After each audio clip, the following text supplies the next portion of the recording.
Kanyamiti knowledge, wisdom, and all that we need for today, as well as those speakers, give them the knowledge as well, the I mean the conciseness or the exact knowledge and insights that they would share to us today, and also to us as participants, attendees today. It give us all, Lord, the understanding, and so that we would be able to absorb all this knowledge that we're about to listen to, Father God. Kat Lord, awang artida do mga dawatan minudi kat dagitoy.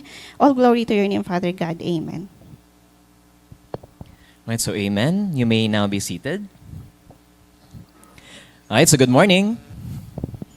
All right, so good morning and welcome to the 2024 report on the economic performance of the Cordillera Administrative Region News Conference. And of course, to acknowledge our participants for this morning, ayan po, if possible po, may I please request the participant po to be called out to please stand and be recognized. First here, we have here from Napolcom po, the Planning Officer, Ms. Imelda G. Madrid. The Supervising EDS of NEDA, we have here Ms. Odette G. Abitan. We have the AO2 of DepEd, Ms. Janeline B. Kitongan. Also joining us here today from NEDA is the Senior EDS, Mr. Dexter Samidan. Hello po, good morning. Okay, from DPWH-CAR po, we have here Ms. Juliet Chan. Together, she's accompanied by Ms. Angelica G. Colangao. Colangao, ayan. Tama po. And of course, the newly retired Regional Director of PSA-CAR, Ms. Helen Artibaldo. We also have here the economist from PLGU, hindi po specified, pero we have here Ms. Mercy A. Gisdan. From the ICT, we have here Ms. Arian Lagadan. The Information Officer of NTC, we have here Ms. Adela Wayas. The Information Officer 3 of DTI-CAR, Ms. Glonica Joyce Favorito. From BSP NLRO, we have here Senior Research Specialist, Dennis Gondran. Together with Bank Officer 4, Ms. Terdante T. Cambri. From NIA-CAR, we have here Division Manager Leonardo A. Lamangen. From BIA, we are joined by one of their interns, Ms. Tricia Baroon. From DOTR-CAR, we have here Engineer Norman C. Dupli. From ABN, we also have another intern here, Mr. Christopher Monzu. Also from NEDA, we have here the Senior EDS, Ms. Freda Toyoken. From Beneco, we have here Mr. Joel Rojas. From BLGF-CAR, we are joined today by Ms. Caroline Tuginay. From the A-CAR, we are joined today by Ms.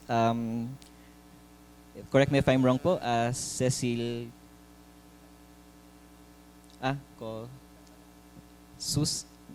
isa po, iba pong name yung andito eh, pero Cecil po ba yun? Tama po ba, ma'am? From the A. Medyo hindi, sorry po at medyo hindi ko pumano kasi yung rating, pero good morning po sa inyo. Opo, pero hindi po Susan din ang nakalagay dito. Yes po.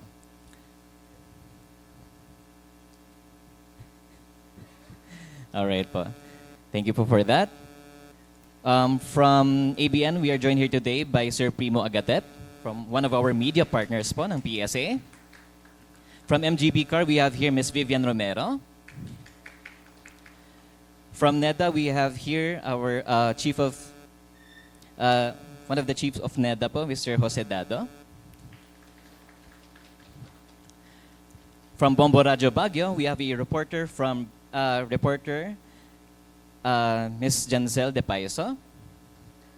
From DPWH-CAR, we have here EMS 2, Vilma F. Talamayan. From PSA Central Office, we are joined today by Mr. Aaron Uy and Sonny Gutierrez. From Herald Express, we are joined here today by Mr. Dexter C. and Ms. Rosalia C. From DOH CHD-CAR, we are joined here today by Stat 2, Mr. Royce Guerrero. From PSA Benguet, we have here Senior Stat Specialist, Ms. Nalin C. Esican. From Amianan, we also have an intern here, Ms. Riza Hull, or Hull. From CHEDCAR, we have here a statistician, Ms. Pamela Reyes. Good morning, Pam. From DARFO-CAR, we have here PMed Susan Di Balanza. From MGB-CAR, we have here SRS Faye O. Laranang. From Star FM or Bombo, we have here disc jock or newscaster, Ms. Michelle Marzan. From NGCP, we are joined here today by Mr. Armando Parlo. Tama po ba? Ayan. Good morning po, sir. From PAA-CAR, we also have here Ms. Man Sorquejas. Ayan po. Good morning po. Ayan. From PIA-CAR, we have here interns, Ms. Chelsea Justin Mas and Ms. Tricia Batoon. From PNA, we are joined here today by Ms. Liza Agoot. And of course, also from PAA is Mr. Carlito Dar. And of course, let's not forget our regional director po ng PSA-CAR, Ms. Villafe P. Alibuyog, our chief statistical specialist po, Mr. Aldrin Federico Arbahit Jr., and the rest of the PSA-CAR family. So with that po, good morning na rin po sa ating mga participants po na kakapasok lang po ngayon.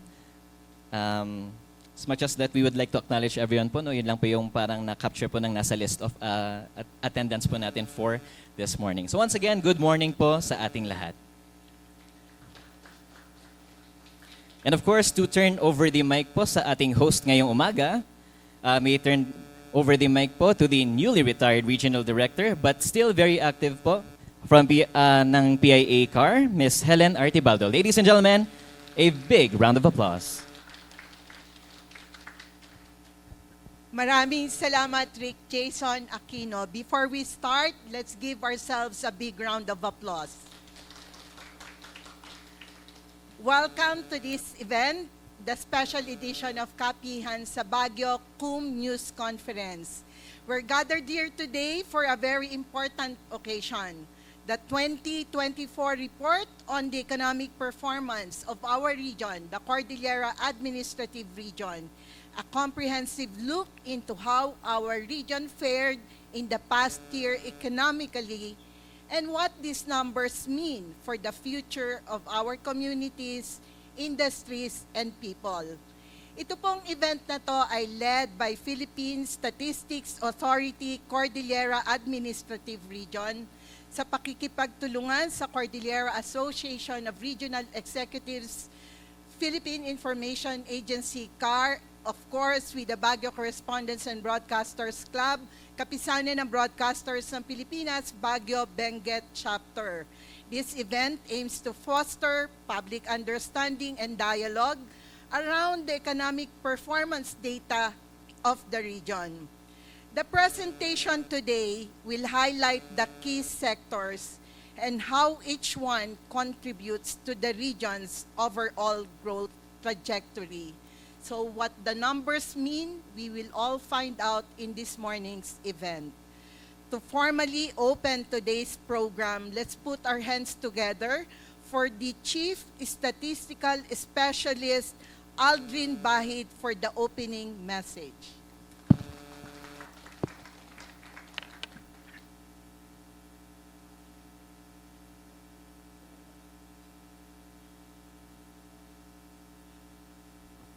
Naimbag nga bigat kada tayo amin, and we welcome everybody. I'm supposed to give you welcome remarks, so we welcome everybody and thank you for your attendance during this very important report of the Philippine Statistics Authority. And sabi ng aking director, kailangan kong habaan kasi it's only 9:34. And as we are reporting the economic performances of all the regions in the country, simultaneous po ang aming mga regional directors from all PSA regional offices to report the economic growth of each of the regions. So exactly 10 o'clock this morning, Regional Director Villafe Alibuyog and all the regional directors of PSA will give or report the economic growth of the region.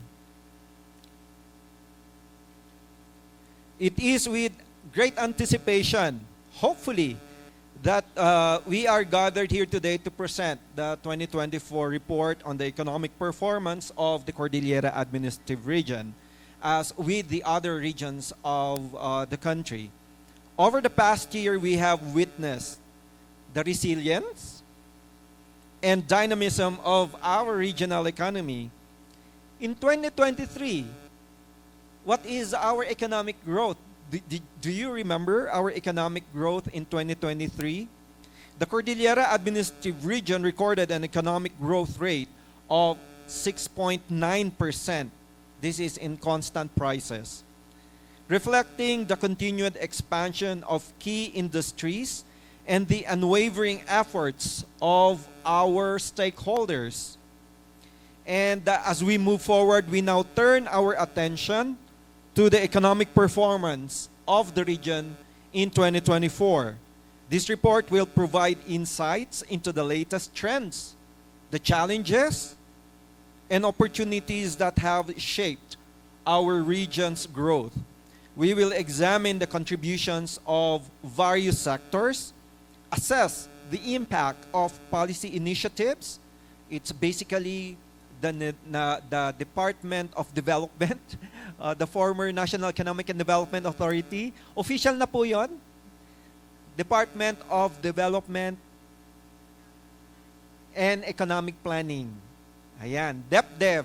So kami na po ay pamilya ng DepDev, hindi na po pamilya ng NEDA. Pero pareho rin naman ang pera, ano? Hindi naman nadagdagan. Ayan. Anong meron para sa atin?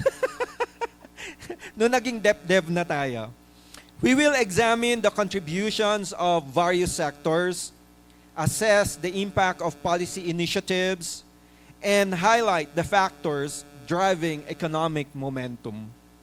So let us delve into the details and explore the progress we have made. And at this earlier,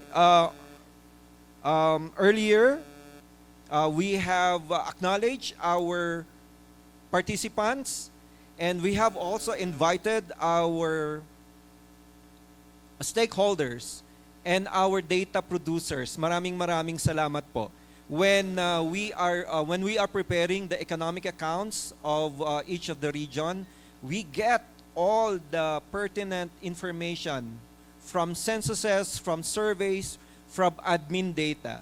We get information from the establishments, from the local government units, and from all the regional line agencies here. Lagi kaming nangungulit, year in, year out. Hinihingi po namin yon. And this is the result of our pangungulit sa inyo. And last year, we have seen the challenges that we faced, but we have a lot of good news last year. So ano ngayon ang medyo challenges for the region? At ano naman po ang good news? Ayan. So malalaman po natin mamaya. And hopefully, we will have a very good discussion on what have transpired in our economy in the region. And later this year, by November, we will be disseminating as well the provincial product accounts. Bale, babasagin natin, quote-unquote, ang ating economic accounts ng region at ano yung mga contribution ng bawat probinsya at syudad ng Baguio. Ito po yung tinatawag nating provincial product accounts, or for the Baguio City, it's city product accounts. So kung familiar po tayo sa gross national product, gross domestic product, that's the national. And the desegregation sa region, that's gross regional domestic product. At kung i-disaggregate pa natin yan sa provincial at highly urbanized city, provincial product accounts na yon, or provincial product accounts. Gross regional domestic product, gross provincial domestic product, pwede pa rin ganun ang tawag natin. O gross city domestic product. Pero meron po tayo kasing tatlo na ways of measuring the economy. Ito po ay isang approach lang po, yung gross regional domestic product. Pero meron rin po kaming re-report sa inyo yung sa expenditure approach. Yun po ay yung gross regional domestic expenditure. So, dalawang approach po ang ipe-present namin sa inyo, production approach at saka expenditure approach. At meron rin tayong income approach, pero hindi na muna natin gagawin yon. Kasi kung gagawin natin yon, ay hindi na ho kami makakahinga, hindi na po kami makakauwi sa aming mga bahay kasi sa dami ng mga gagawin. So we have two approaches right now, gross regional domestic product and gross regional domestic expenditure. So meron yung expenditure approach at saka yung production approach. At gusto ko rin sabihin sa inyo na meron rin po tayong satellite accounts.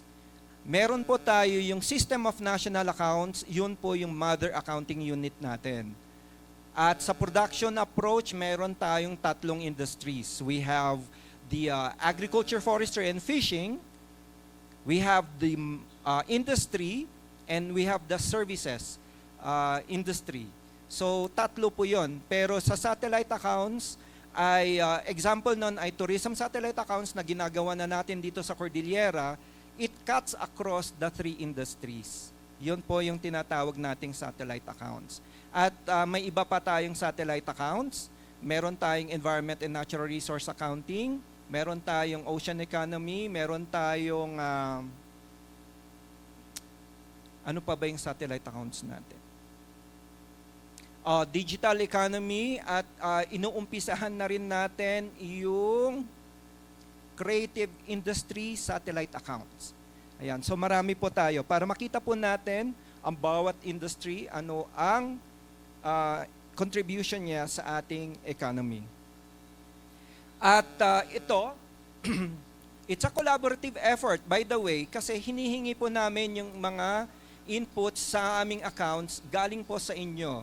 Aside from our censuses and surveys, but basically we get them from the households and from the establishments as well. So, nanggagaling po rin sa inyo. At when we are knocking at your doors, yun po yung hinihingi po namin na support, na patuloyin niyo po ang aming mga enumerators at magbigay po tayo ng tamang information, kasi lahat ng ito ay gagamitin natin sa ating economic accounts, and in all the statistical indices we need for development planning. Ayan, so lahat po kagaya po ng NEDA, the former NEDA, sabi nga ng NEDA, ang pangalan talaga ng NEDA ay hindi National Economic and Development Authority. Ano daw talaga ang ibig sabihin nun? Never data acquisition. Yun daw talaga yung pangalan ng NEDA. Actually, sila ang PSA. Kasi sila ang never-ending data acquisition. 9:44 pa lang, ang hirap pala na mag-extend ng welcome remarks na ginawa ko lang ay 3 paragraph. At nagpapasalamat po ako sa Philippine Information Agency, headed by Director former Former director, pero nandito pa ho kasi mahal na mahal po tayo talaga. Si Director Helen Tibaldo, hindi po former, talagang forever na kayong director. Ano? Hindi na po maaalis yung RD, Director Helen. Kung makikita po kayo, makikita po tayo sa Amsterdam pag pag nasa Amsterdam tayo, wag mo na sa dahig. Sa Amsterdam tayo nagkita ay RD Helen pa rin ang tatawag ko sa inyo. Hindi po Mars. RD Helen pa rin po. Ayan, so maraming salamat po. RD Helen, mahal na mahal niyo po talaga ang PSA at yung statistical community because we need our partners to disseminate this information. At gaano ka-importante yon? It is very important right now that even in the Congress ay pinag-uusapan ang information. Anong information? Fake news. Mahirap po na sabihin natin, we have our own truths, pero kailangan natin ng facts. So sasabihin natin, that's my truth, pero is it the fact? So kailangan po natin and the Philippine Statistics Authority, the Philippine Statistical System, tayo po lahat ay naglalabas ng facts. At ito po ay aggregation, lahat ng kinuha naming facts, information, data sa inyo at ire-report natin tungkol sa economy ng ating rehiyon. At ganun po kaimportante ang inyong presence ngayon because with your presence, you are showing that you will be our partners in disseminating these economic accounts to all our stakeholders, to the people, to your offices, and to the people that you are in contact with. When they are saying that, ay nako, nagpangit ti Cordillera, nagpangit iti ekonomiya ti Cordillera, now you can say, pangit ba nga talaga with the economic accounts na alam ko? Ito, yung growth ng Cordillera. For example, 2023, 6.9. We are the fourth highest yata last year, fourth fastest growing economy in the Philippines, regional economy. So, no ibagada nga nagpangit ti Cordillera ti ekonomiya, well, we can rebut them with the facts that we know. And this is coming from our regional accounts. Okay, and let us delve into the details and explore the progress we have made. Thank you for joining us today. And we look forward to a productive discussion on the economic trajectory of the Cordillera Administrative Region na imbag nga bigat kadatayo amin. Maraming salamat, Sir Aldrin Bahit. Wag muna siyang umalis because we still have time before 10 a.m. Can you share with us the other milestones of PSA-CAR wherein we trailblazed some accounts na tayo lang dito sa CAR ang meron? Nako, Director Helen, talagang alam niya ang nangyayari sa PSA. So, we trailblazed yung SDG monitoring, Sustainable Goals monitoring. Tayo yung pinakauna nagkaroon ng SDG Watch. Tayo yung pinakauna nagkaroon ng SDG Paces of Progress. Una, tayo yung pinakauna nagkaroon ng land accounts. So, meron na tayong land accounts. Tayo yung pinakauna nagkaroon ng timber accounts. Kaya nung nagawa natin yon, sinabi ng aming national statistician sa iba't ibang region, gawin nyo na rin ang environmental accounts. So sumunod ang mineral accounts at the Cordillera at sumunod ang water accounts ng Cordillera at currently we are doing the solid waste accounts na ang national ay hindi pa nagagawa. So tinitignan nila tayo kung paano natin gagawa ang solid waste accounts para kokopyahin tayo ng national. At ginagawa rin po natin ang energy accounts ng Cordillera. Aside from that, we trailblazed tourism satellite accounts, regional tourism satellite accounts. So last year, hindi muna kami nag-release kasi sabi ng central office, sabay-sabay na mag-release lahat ng mga region kasi they are also required now to prepare the regional tourism satellite accounts because we were able to compile our regional tourism satellite accounts. Kaya hihintayin po natin, naaantala lang po ngayon. And also, we are trailblazing, measuring sustainability of tourism. At meron rin tayong citizen-generated data, isa rin sa mga inuna natin yon. At saka yung compendium on environment statistics and tourism statistics. So, All in car. All in car po. Tayo po lahat ng nauna. When we deal with PSA, we normally hear numbers. So those in numbers, we will hear stories. Yes, RD Helen, and yung statistics po natin, yung mga data po natin, what I am always telling them, yung allegory, we are photographers of reality. So lahat ng mga ilalabas po namin ay snippets of the picture of reality. Ayan. Kaya photographers po ang tawag po ko pa rin sa amin kasi kinukuha namin kung ano yung datos and it will present a picture. Maraming salamat, Sir Aldrin Bahit. Bigyan natin siya ng masigabong palakpakan. And I thank you. Parang Miss Universe tayo ngayon. Sa daming accounts na shinare ng PSA-CAR today, in every number lies a story of people, of places, of progress made, and of challenges we have and we will still overcome. So it's a reminder that behind every data is a point where Cordillerans striving for a better life, stronger economy, and brighter future. So we now move on to the next part of the program, which is we will hear the message of the USEC. So moving on is the audiovisual presentation on special message to be delivered by National Statistician and Civil Registrar General, Undersecretary Claire Dennis Mapa. Let's watch this.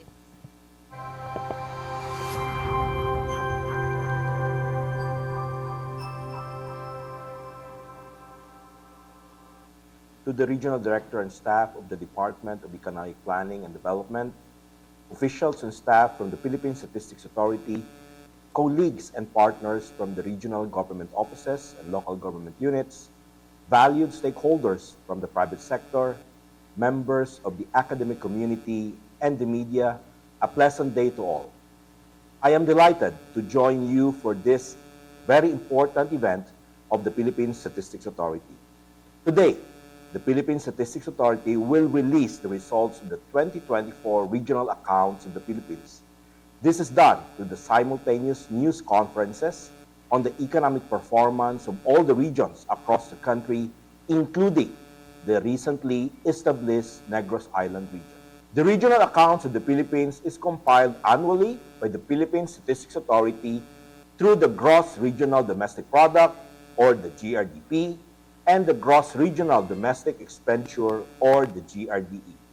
This is one of the widely used macroeconomic indicators of the country, as this provides a comprehensive picture of our regional economies, specifically providing information on the total value of goods and services produced, total expenditures of the households and government, imports and exports, among others, making it a vital tool in economic planning and policy making at the regional level.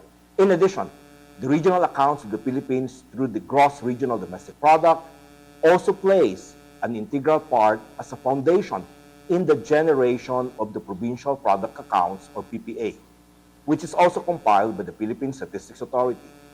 In November and December of 2024, the Philippine Statistics Authority successfully estimated the provincial product accounts of the remaining highly urbanized cities in the National Capital Region, completing the compilation of all the provincial product accounts of the 82 provinces and 33 highly urbanized cities across the country.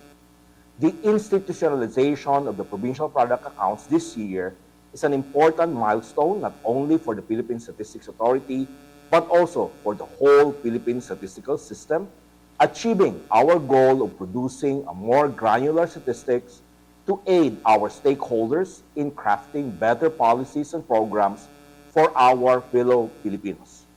As we all know, subnational economies play a significant role in national economic development of our country. The finer the level of detail we have about the economy, the more effectively we can design precise and targeted solutions to address economic challenges. Through the compilation of these granular accounts, particularly the regional and provincial accounts, we are confident that this will bring us a step closer to the change we desire in the lives of our countrymen, which is driven by the impact of well-informed plans and policies shaped by these indicators. At this point, allow me to express my sincere gratitude to everyone for giving their best in supporting the Philippine Statistics Authority. The compilation of the regional accounts would not have been possible without the collaborative efforts of our data producers and providers from government institutions, the private sector, various organizations, and the academic community who continue to support the Philippine Statistics Authority in all its undertakings to produce the regional accounts of the Philippines. In line with this, we would like to take this opportunity to acknowledge and recognize the invaluable support and contribution of our sample establishments in the monthly integrated survey of selected industries, or the MISI, and the producer price survey, PPS, for manufacturing. The data gathered from the MISI and PPS are used for the generation of production, sales, and price indices for the manufacturing sector, which serves as inputs in the estimation of the gross domestic product.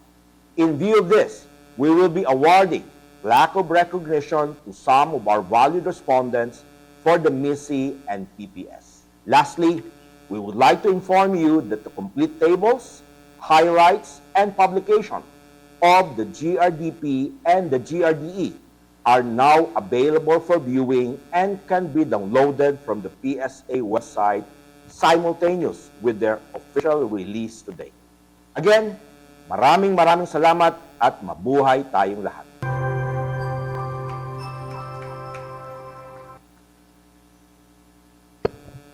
Let's give Yusek Claire Dennis Mapa a big round of applause. So now the highlight of this morning's event. The report today is not just about statistical document, but a compass for inclusive, data-driven, and sustainable development, the kind that truly responds to the needs and aspirations of the Cordillera people. So bigyan po natin ng masigabong palakpak, and let's put our hands together for the presentation of the 2024 report on the economic performance of the Cordillera Administrative Region, to be delivered by no less than the Philippine Statistics Authority, Cordillera Administrative Region, Regional Director Villape P. Alibuyog.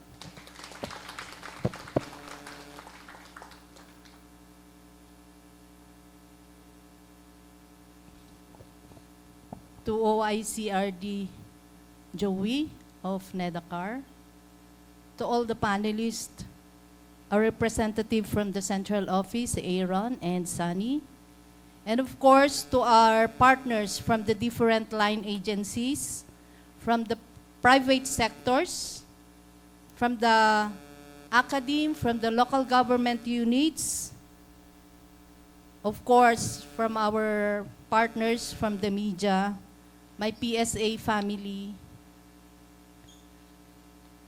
Ma'am Helen, kahit na retired na, kasama pa rin natin siya dito sa NewsCon ng economic performance.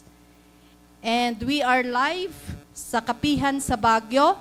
And to all the televiewers and listeners, magandang umaga po sa ating lahat. Today, the Philippine Statistics Authority is pleased to present the economic performance of the Cordillera Administrative Region in 2024. The economic performance of the region will be presented in both the production and expenditure approaches. My report will begin with the performance of the economy of the Cordillera Administrative Region, followed by highlights of the gross regional domestic product, gross regional domestic expenditure, per capita GRDP, and household final consumption expenditure, HFCE. I will also present the performance of CAR relative to other regions and the summary of the economic performance of the region in 2024. Now, let us look at the performance of our economy in 2024. The economy of the Cordillera Administrative Region grew by 4.8% in 2024 with the additional 17.36 billion pesos on top of the 360.90 billion pesos economic output of the region in 2023. The estimated gross domestic product of the region in 2024, however, grew at a slower pace relative to the 6.9% growth recorded last year. The regional economy was estimated at 337.75 billion pesos in 2022, grew to 360.90 billion pesos in 2023, and further expanded to 378.26 billion pesos in 2024. These estimates are in constant 2018 prices. I will first present the highlights of the 2024 CAR Gross Regional Domestic Product or GRDP. The economy is comprised of three major industries, namely agriculture, forestry, and fishing, industry, and services. Let us first look at the gross value added of agriculture, forestry, and fishing, or AFF. The industry rebounded from a 1.2% decline in 2023 to a 1.1% growth in 2024. Oh, masaya na si DA. Despite the number of typhoons that affected the region, after 4 years of continuous decline, the agriculture, fishing, and forestry finally managed to post a growth, and this is attributed to the growth of observed in crops, fishing, and support activities to AFF. However, AFF has yet to surpass its pre-pandemic level of 29.88 billion pesos. Meanwhile, industry exhibited a growth of a 0.3% in 2024, on top of the 4.2% increase in the previous year. To complete the picture, services, our biggest industry in the region, continued to grow by another 6.8% from an 8.8% expansion in 2023. Of the 378.26 billion pesos GDP of CAR, services accounted for more than 2/3 of the regional economy with a 69.4% share, followed by industry with 23.2% share and agriculture, forestry, and fishing with 7.4% share. On services, wholesale and retail trade, repair of motor vehicles and motorcycles accounted for the largest share with a 26.0% equivalent to 262.48 billion pesos, followed by financial and insurance activities with 17.7%, real estate and ownership of dwellings with a 9.7% share, accommodation and food service activities with 9.1% share, and professional and business services with an 8.9% share. Manufacturing had the biggest share to the total industry with a 52.9% share or 28.09 billion pesos, followed by construction with 29.1% share and mining and quarrying with a share of 10.4%. Meanwhile, electricity, steam, water, and waste management had the least share to the total industry with 7.6%. Further, crops and animals accounted for almost 90% of the total agriculture, forestry, and fishing of the region with 65.4% and 23.2% shares respectively. The main driver of the region's economic growth in 2024 was financial and insurance activities with 1.1 percentage points. Wholesale and retail trade, repair of motor vehicles and motorcycles, comprising the biggest share of the regional economy, was second to accommodation and food service activities in spurring regional growth with 0.9 percentage points. Moreover, the fastest growing industry in the region in 2024, professional and business services with 12.1 percentage growth rate, contributed 0.7 percentage points to the economic expansion of the region. It is also worth noting that industries such as mining and quarrying and construction hampered regional growth in 2024 by negative 0.1 and negative 0.2 percentage points respectively. In terms of growth rate, the industry with the second fastest growth was other services with 10.0%, specifically arts, entertainment, and recreation, spurred the growth of this industry in the region. This was closely followed by human health and social work activities with a 9.9% growth.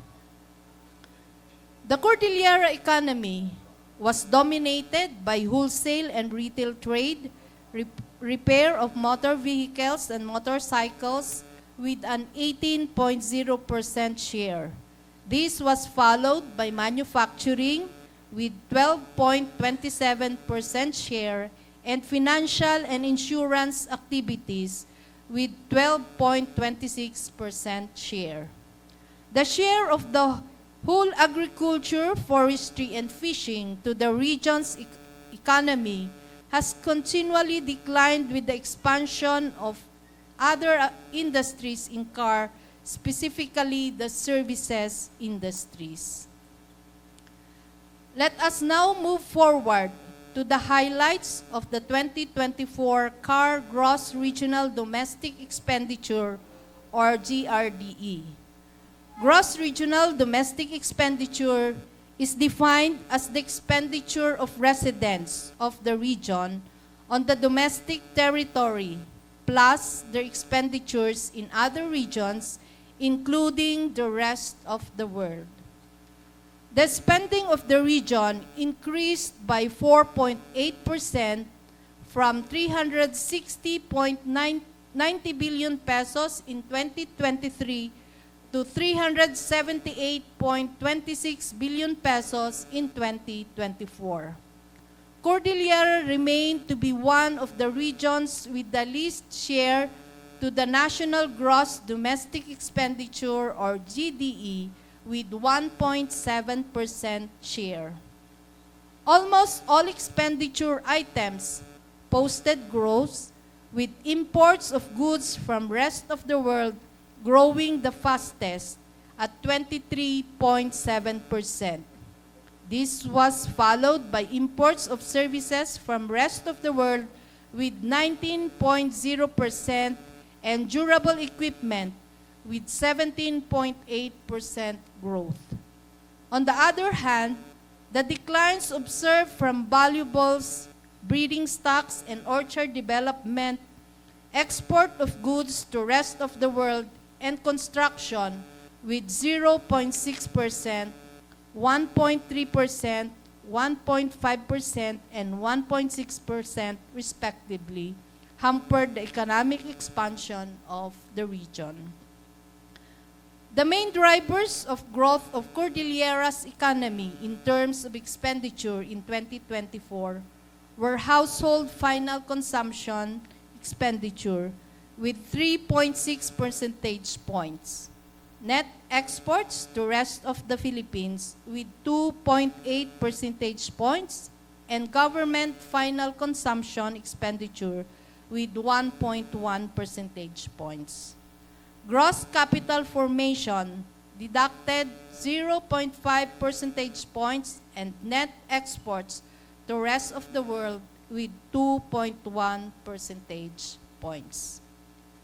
In terms of share of expenditure items to the regional economy, household final consumption expenditure accounted for almost 3/4 of the region's total economic expending with 71.7% share. This was followed by government final consumption expenditure with 15.0% share and gross capital formation with 13.1% share. We will now proceed to the per capita GRDP and per capita HFCE of the region.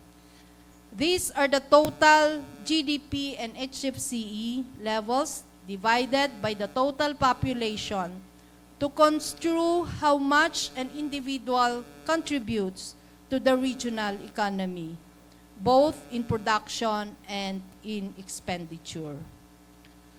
At constant 2018 prices, the per capita GDP of Cordillera stood at 201,088 pesos in 2024.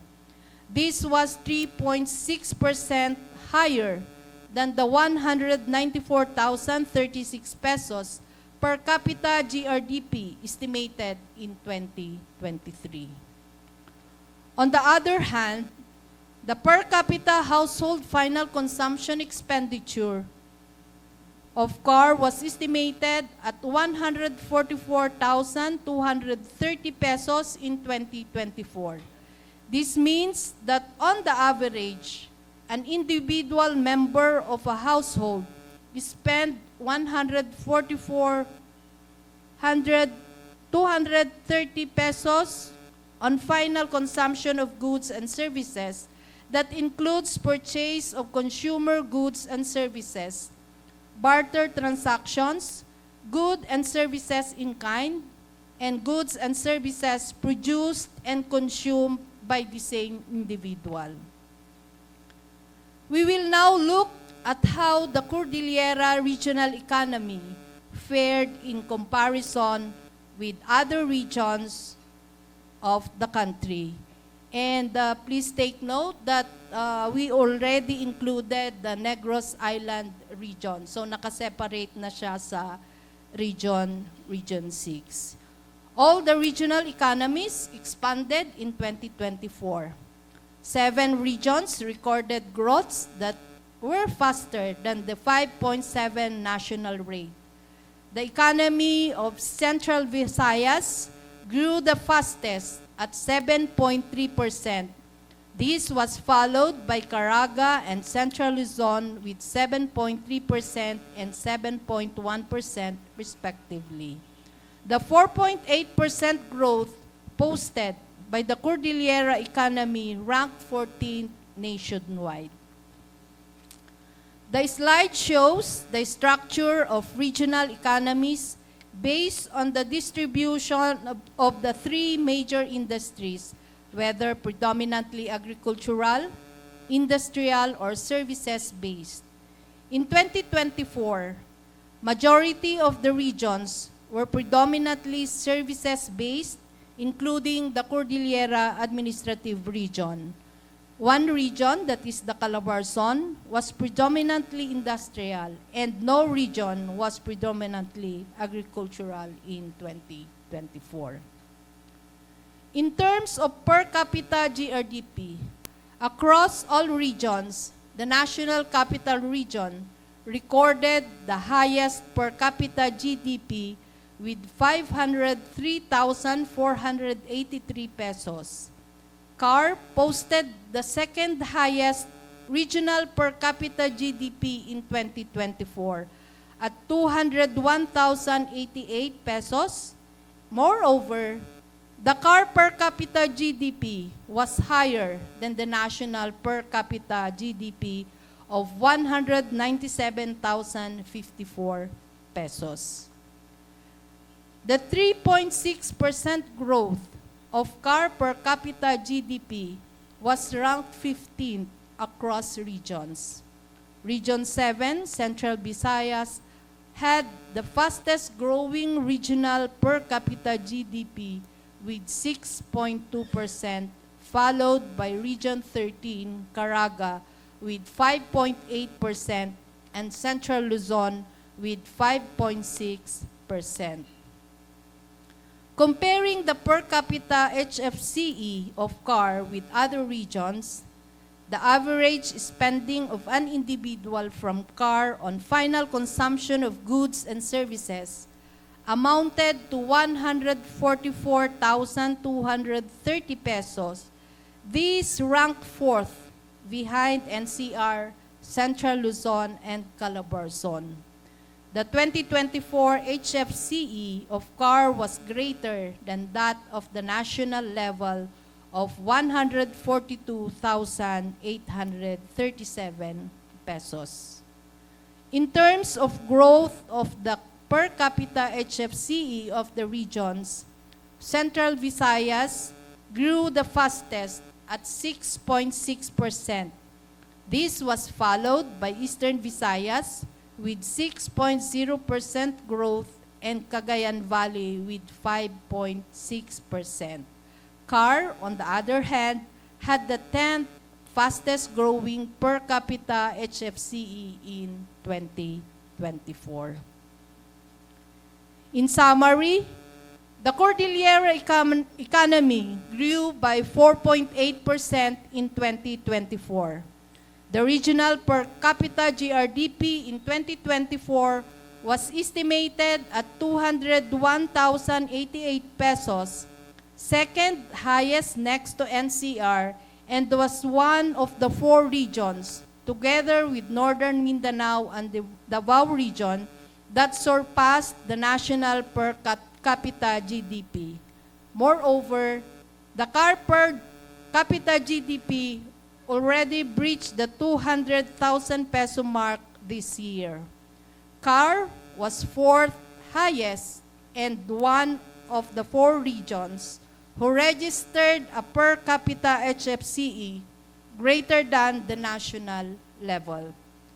In the production side, the three major industries posted growths with services growing the fastest at 6.8%. The top contributors to the growth were financial and insurance activities with 1.1 percentage points. Wholesale and retail trade, repair of motor vehicles and motorcycles with 0.9 percentage points, and professional and business services with 0.7 percentage points. The Cordillera economy remained to be services-based in 2024. The main drivers of the growth of Cordillera's economy in terms of expenditure were household final consumption expenditure with 3.6 percentage points, net exports to rest of the Philippines with 2.8 percentage points and government final consumption expenditure with 1.1 percentage points. At this point, we would like to extend our utmost gratitude for the continued support of our various data sources for the compilation of the regional accounts of the Philippines. Bangko Sentral ng Pilipinas, Bureau of Fisheries and Aquatic Resources, Bureau of Local Government Finance, Bureau of Plant Industry, Civil Aviation Authority of the Philippines, Commission on Audit, Department of Agriculture, Department of Budget and Management, Department of Education, Department of Energy, Department of Environment and Natural Resources, Department of Finance, Department of Health, Department of Labor and Employment, Department of Public Works and Highways, Department of Science and Technology, Department of Tourism, Department of Trade and Industry, Department of Transportation, Insurance Commission, Intellectual Property Office of the Philippines, IT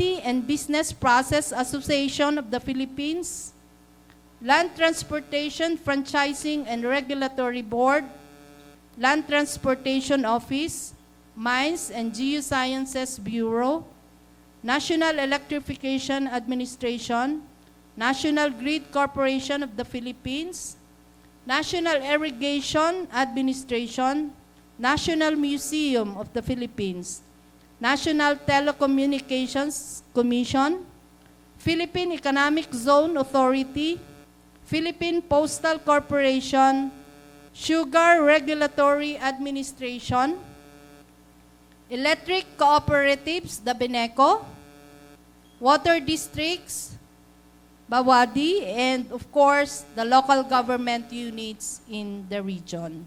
For inquiries and other data needs, you may visit us at this address or contact this telephone number and email addresses.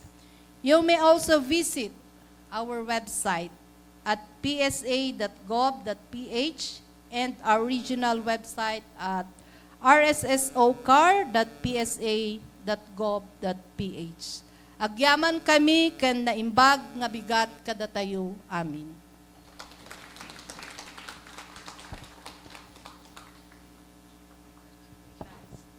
Maraming salamat, Director Villafe Alibuyog.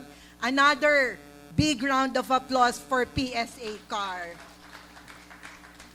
I would like to call on Director Villafe Alibuyog to please occupy the head table together with our concerned agencies, as I call on, from former NEDA-CAR, now DepDev, Director Jose Dado, from the Department of Agriculture, Susan Balanza, Vivian Romero of Mines and Geosciences Bureau, Dennis Gundran of the Bangko Sentral ng Pilipinas, and from DTI, Glonica Joyce Favorito.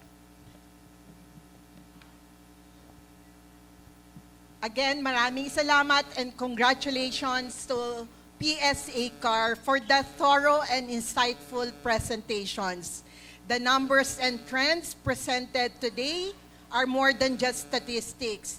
They are a reflection of the whole of government at work, real-time impact of policies, programs, and efforts across the regions.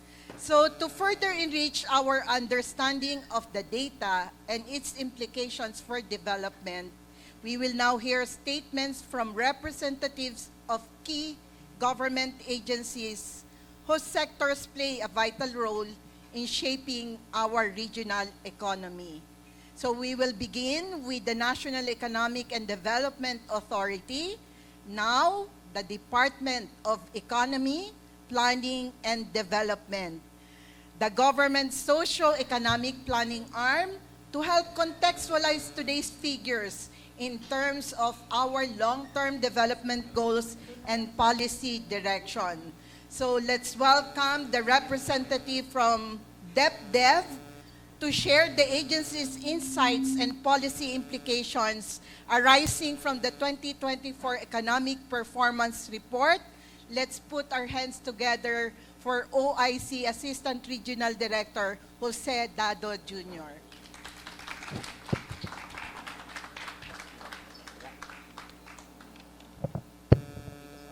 Thank you, Ma'am Helen.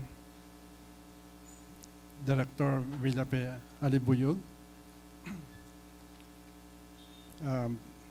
esteemed members of the media, our partners in public service, fellow Cordillerans, ladies and gentlemen, good morning. I shall be presenting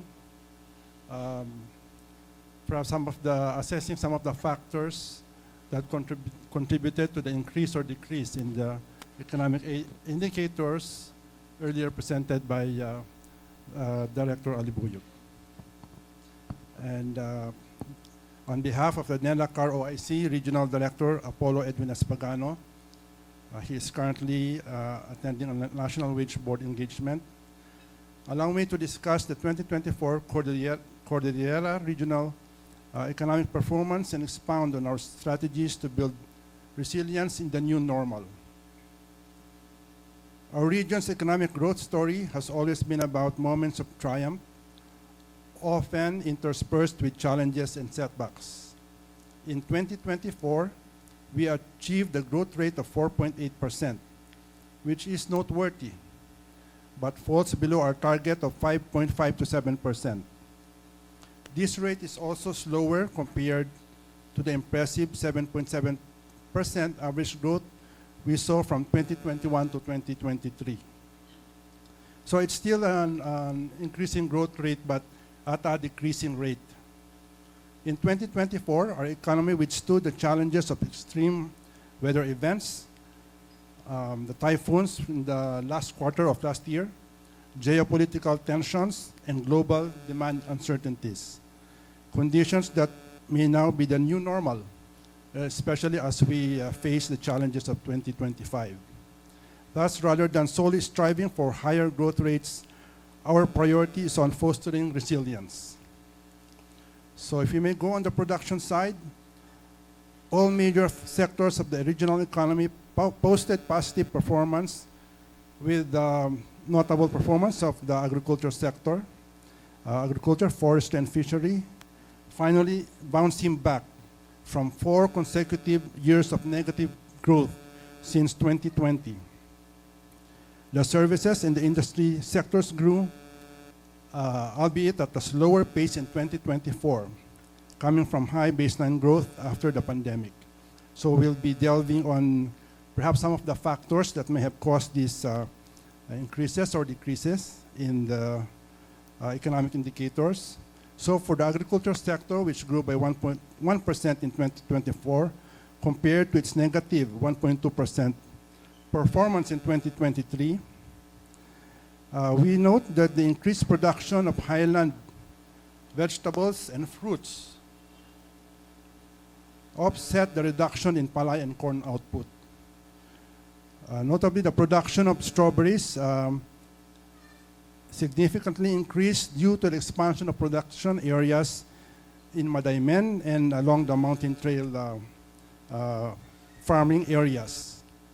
The increased productivity in high-value crops was supported by enhanced irrigation infrastructure, financial assistance for various agricultural inputs, crop diversification, enhancement of post-harvest systems such as the construction of cold storage facilities that reduced post-harvest losses and extended crop shelf life, and the enhanced market to farmers linkage through the Kadiwa and other social enterprise initiatives. Several initiatives also promoted the adoption of matured technologies and climate-resilient technologies such as greenhouses, rain shelter, low UV tunnels, good agricultural practices, and improved crop varieties. Going now to the industry sector, which grew by 0.3% in 2024. This is significantly slower than its 4.2% rate in 2023. The performance of the industry sector was slowed by the construction in the mining and quarrying sub-industries. The region's mining industry has seen a continuous decline in the volume of production the previous years. On construction, the slowdown may be due to the normalization of public construction, previously driven much higher by the rehabilitation and recovery programs after the COVID-19 pandemic and the 2022 North Luzon earthquake, as well as typhoons from 2021 to 2023, typhoons Egay and Falcon. So the implementation of infrastructure projects also remains challenged by inclement weather, as we experienced so many typhoons last year: Christine, Leon, Marcel, Nika, Ofer, and Pepito during the fourth quarter, as well as delays in the issuance of necessary permits, including the environmental compliance certificate, road right-of-way issues, and the slow performance of some contractors. Going now to manufacturing in the electricity, steam, water, and waste management sub-industries, this grew but at a significantly slower rate than in 2023. The slowdown in manufacturing can be seen from a global phenomenon, global perspective, with subdued global demand due to the geopolitical tensions and the slow recovery of advanced economies, which included China. And of course now, we see a worsening of these geopolitical tensions with the trade war going on. In particular, for 2024, the Baguio City Economic Zone recorded new investments in 2024, and a 25.4% reduction in sales is specifically on electronics and semiconductors, IT companies, and wearing apparel. For the services sector, this sector propelled the region's economy with a growth of 6.8% last year and contributed 4.7% points to CAR's 2024 overall GRDP growth rate of 4.8%. This is lower than this 8.8% growth in 2023. However, the services sector further expanded its share to the regional economy, now at 69.4%. So we see here that it's now the services sector is almost 70%, the dominant sector in the region. For the sub-industries in the services, this posted positive growth performance in 2024, but especially noteworthy are the sub-industries that contributed most of the 4.7% growth of the sector, and these are financial and insurance activities. We have the wholesale and retail trade, professional and business services. So the fastest growing sub-industries are the professional and business services. Other services, human health and social activities, and financial and insurance activities, accommodation and food service activities. So going down into the details, the growth in the financial sector was led by non-bank institutions. So these are the cooperatives, which sustained significant increases in investments, membership, and employment generated, including expansion and better reach, especially in rural areas. Financial transactions were also made more efficient and convenient by the rapid adoption of digital payments. These are our online transactions.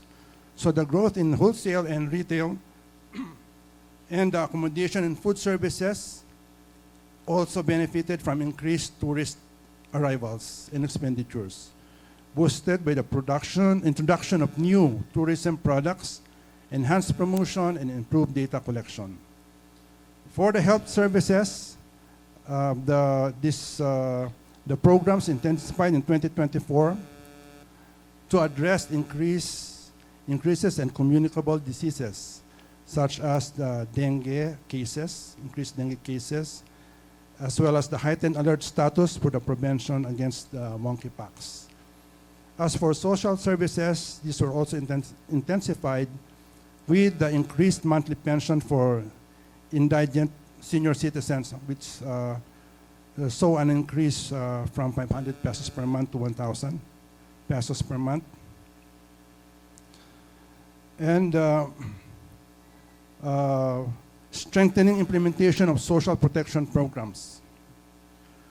However, the slowdown in the growth of the services sector is also from the deceleration of accommodation and food services and wholesale and retail trade, the largest contributors to the sector's output. And this can be attributed to the decline in new investments for micro, small, and medium enterprises in 2024. This slackening transport and storage subsector, whose growth dropped to 3% from 25.7% in 2023, was affected primarily by the cessation of the Baguio to Cebu flights offered by the Philippine Airlines. Effective July 1, 2024, due to operational challenges and insufficient passenger demand. In looking at the growth of the regional economy, let us then also consider the demand side, that is, our expenditures for the use of goods and services. Earlier, Director Villafe touched upon on the expenditures of households. So household consumption sustained a 5% growth rate in 2024, contributing 3.6 percentage points to the region's 4.8% GRTB growth rate, accounting for 71% share to total regional expenditures. Such robust household demand was enabled by the easing of the inflation rate, which in 2024, the average inflation rate was 3.3%. And higher disposable income of the households brought about by high employment rates. CAR also recorded the highest per capita GRDP and the second lowest poverty rate next to the National Capital Region. So these factors provided capacity for households to increase consumption. Government spending in the region bounced back to 7.6% growth in 2024 from a negative 1.3% performance in 2023. And the factors supporting this were the high disbursement rates of national agencies, especially for development administration and social sectors. And this includes the implementation of the 6th tranche of the Salary and Standardization Law, rollout of health and social protection programs, as well as various innovation towards improving public service accessibility. So in terms of disbursement rates of our regional agencies, we see this range from 69% to a high of almost 100%.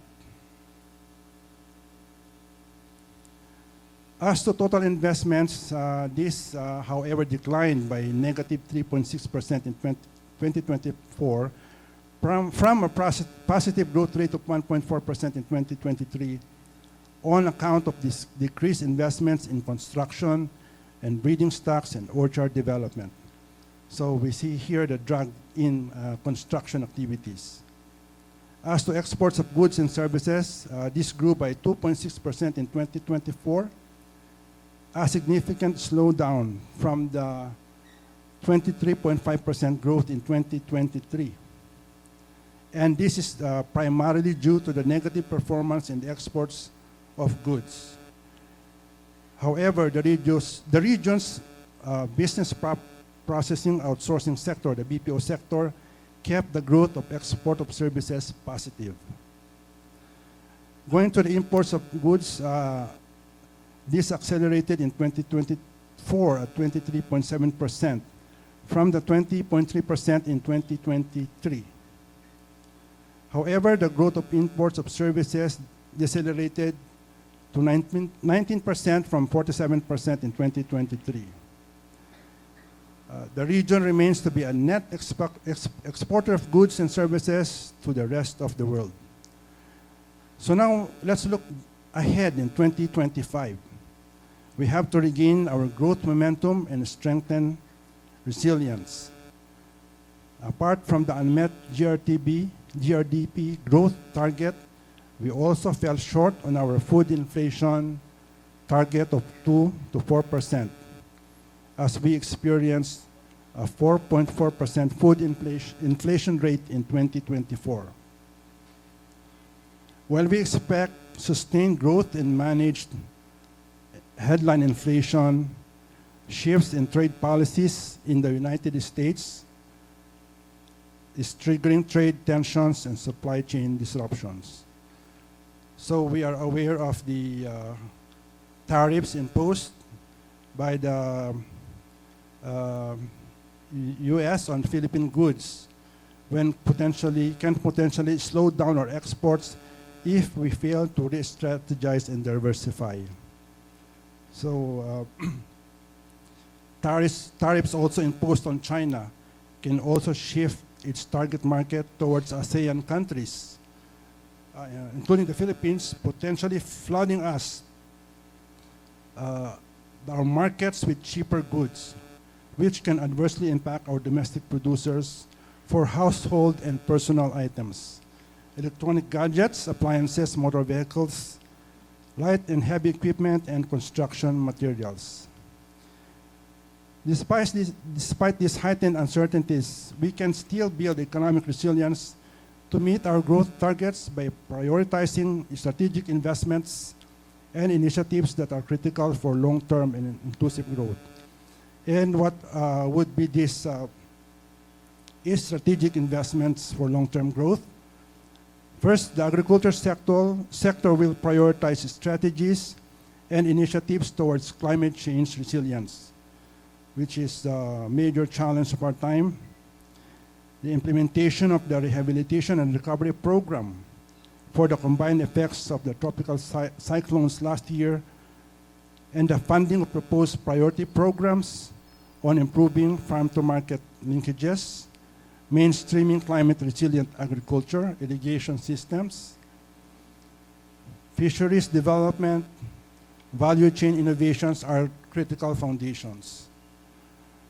The recent amendment of the Agricultural Tarification Law is an opportunity to strengthen the rice sector's resilience with the increased Rice Competitiveness Enhancement Fund, improving rice farmers' competitiveness and income. As to the industry sector, we need to ramp up research and development and innovation to diversify and boost productivity of manufacturing initiatives, translating innovative concepts into practical applications, such as the Philippine Innovation Entrepreneurship Core initiated by the DOST, which will see the replication of researchers to commercialize their technology. The region can also position itself as a major player in the green energy transition by prioritizing renewable energy development with its hydropower potential. As to the governance, the government will have to ensure the timely execution of the programs, activities, and projects through streamlining public procurement processes with a full implementation of the new Government Procurement Act and the PhilJobs e-marketplace. The implementation of Executive Order 59, 2024, which aims to accelerate the rollout of infrastructure flagship projects by streamlining permitting, is expected to expedite the approval and implementation of infrastructure projects, including a proposed feasibility study for the Greenfield Airport in the region.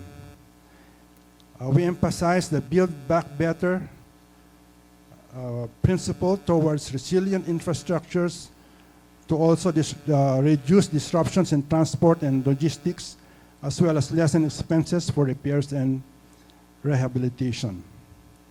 Further, we have to streamline government processes and promote ease of doing business to encourage investments and business expansion. We must further streamline the regulatory requirements and permitting for small-scale mining and its support industries, as well as incentivize them to sell to the Bangko Sentral ng Pilipinas to take advantage of the high global demand and appreciation of metallic minerals. The compliance rate of CAR LGUs to the ease of doing business requirements can also contribute to the growth of our MSMEs. A positive development which can boost the growth of the business process outsourcing sector is the recent revision of the PSA law, which no longer requires physical occupation for their registration, allowing BPO companies to operate outside economic zones to address the challenge of limited land availability for expansion. So these are some of the policies that we foresee implemented to improve economic performance. Also, intensify support to and promotion of creative industries in the region to promote programs to enhance skills in traditional crafts and modern creative fields like animation and game development.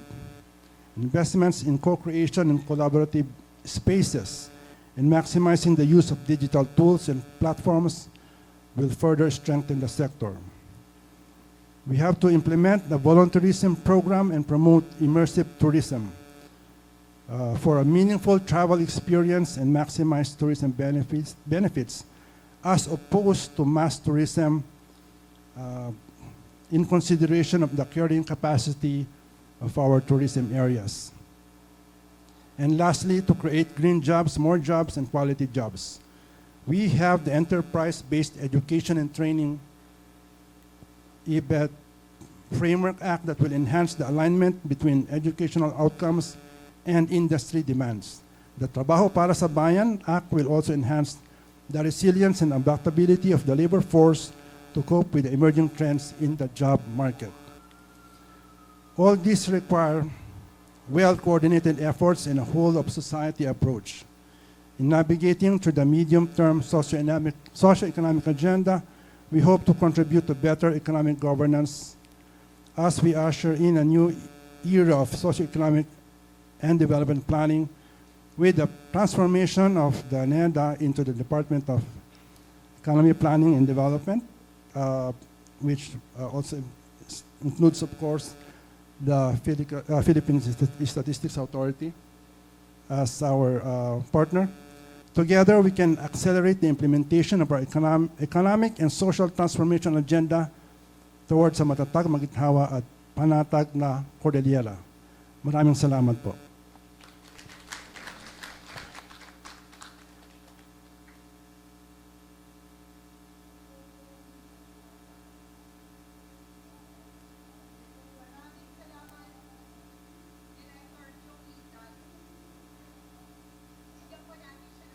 Palakpakan. So from DepDev or NEDA before, so from a macro view, may we now zoom in into the agriculture sector, a vital contributor to livelihood and food security in the Cordillera. We have a representative from the Department of Agriculture, Cordillera, to discuss the performance and outlook for our farmers, fisherfolk, and agribusiness, and how this report translates into opportunities or challenges for the sector. So a big hand for the Planning, Monitoring, and Evaluation Division Chief, Ms. Susan Balanza.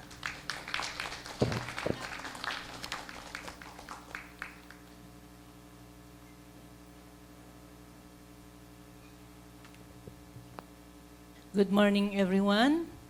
Some of the reasons behind the increase in the growth of the agriculture sector has been mentioned by our director from DepDev, and also for some of the continuous interventions that will be made has also been mentioned. However, I will supplement. So, the Department of Agriculture, particularly in the here in the region, the Regional Field Office, Cordillera Administrative Region, focuses its resources and efforts in the development and meaningful implementation of programs and projects towards the attainment of the twin goals of food security and empowered farmers and fisher folks. For the past year, the total agriculture and fishery production grew slightly by 1.1%, as shown a while ago by Director Alibuyug. However, while it slightly grew, there are still many factors that affects the agriculture sector. This includes the occurrence of weather disturbances, pests and diseases, conversion of production areas into other uses, inadequate irrigation and other infrastructure support services, and logistics, and particularly aging farmers that we need to further address. Despite these factors, we are glad to see a growth in 2024, as this validates that the interventions that we have been putting out have resulted favorably to desired outputs. For the year 2025, the PSA-CAR received a total budget of 2.5 billion to implement various programs, projects, and activities to further put in place the necessary support facilities and logistics and provide important services towards boosting further the agriculture sector. These programs, projects, and activities are meant to increase productivity, particularly in low-yielding areas, increase income of farmers, especially in poverty-stricken areas, reduce post-harvest losses, manage pests and diseases of both crops and livestock, and reduce malnutrition. We hope that the additional outputs to be realized in 2025 will be valued not less than the given budget for 2025. Kasi nakita ko kanina yung as to current, 1.9 billion yung increase, yung value ng increase ng output, and ganun din yung budget namin for 2024. So hopefully, yung increase for 2025 later on will not be less than 2 billion. So the DA, together with the local government units and other partners, shall be focusing on providing assistance, particularly production inputs, to rice and corn farmers to be able to increase productivity, resulting to increase in the volume of production as we target for increased food sufficiency in rice. In 2019, we have been sufficient in rice, but for the past recent years, we are no longer regionally sufficient in rice. Naging 82% sufficient na lang tayo noong 2023. 2024. Other assistance shall be in terms of irrigation and post-harvest facilities. We aim to attain an increase in palay yield from 3.20 metric tons in 2024 to 3.41 metric tons in 2025, and corn from 3.27 to 3.69 metric ton per hectare in 2025. Other priority commodities to be provided with interventions include both highland and lowland vegetables and as well as coffee. We shall maintain CAR, particularly the highland areas, as the major contributor to food security in terms of highland and semi-temperate vegetables.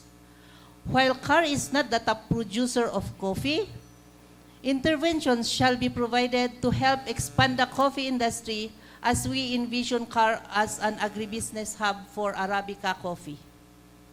For the livestock sector, continued efforts shall be undertaken to control and prevent the spread of major diseases, particularly the African swine fever. We are also committed to maintain the CAR as FMD-free, foot and mouth disease free, and avian flu free.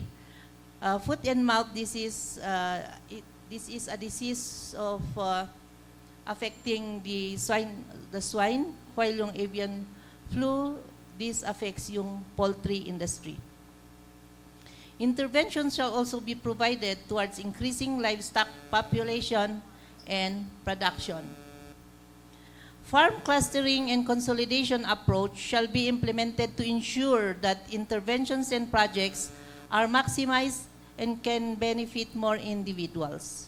Thus, we shall continue to form cluster areas and help the farmers within these clusters come up with the respective cluster development plans as among the basis of identifying priority in their interventions in these areas in the context of diversification and resiliency to climate change. In like manner, value chain analysis for priority commodities shall be crafted, which will provide the necessary data and information in planning for appropriate and priority programs and interventions. Thus, in summary, the DE is continuously guided by its crafted strategic agenda to include expand and improve available agri-fishery areas for increased production through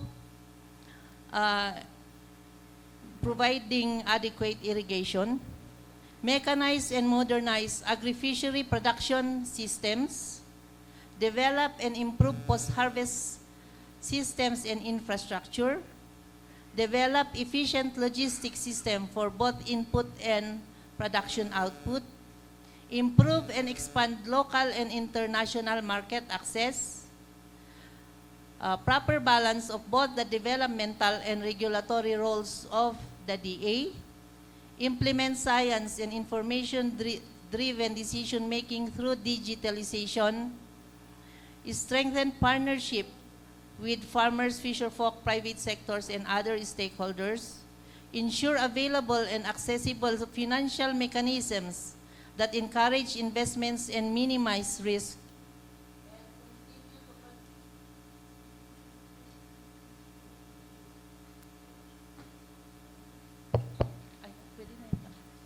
Pwede na. Pwede na.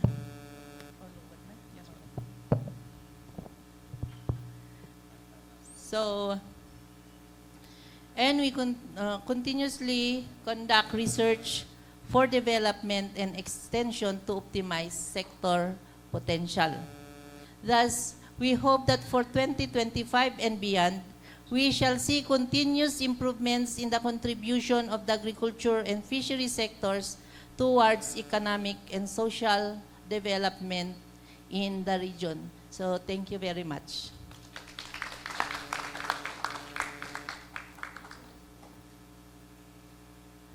Maraming salamat, Ms. Susan Balanza of the Department of Agriculture, Cordillera.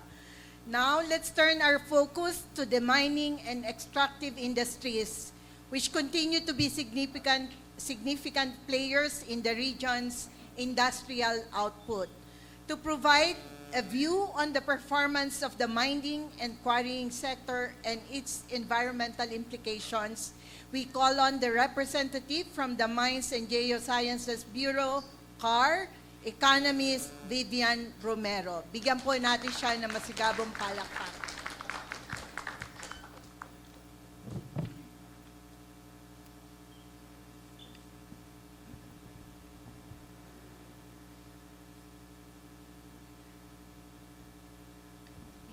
Thank you, Ma'am Helen. Magandang umaga po sa ating lahat. This time, we will be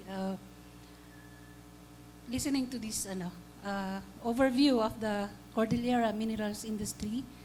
So, harnessing the resources responsibly. So, in 2024, the Cordillera region's mineral industry experienced a modest growth.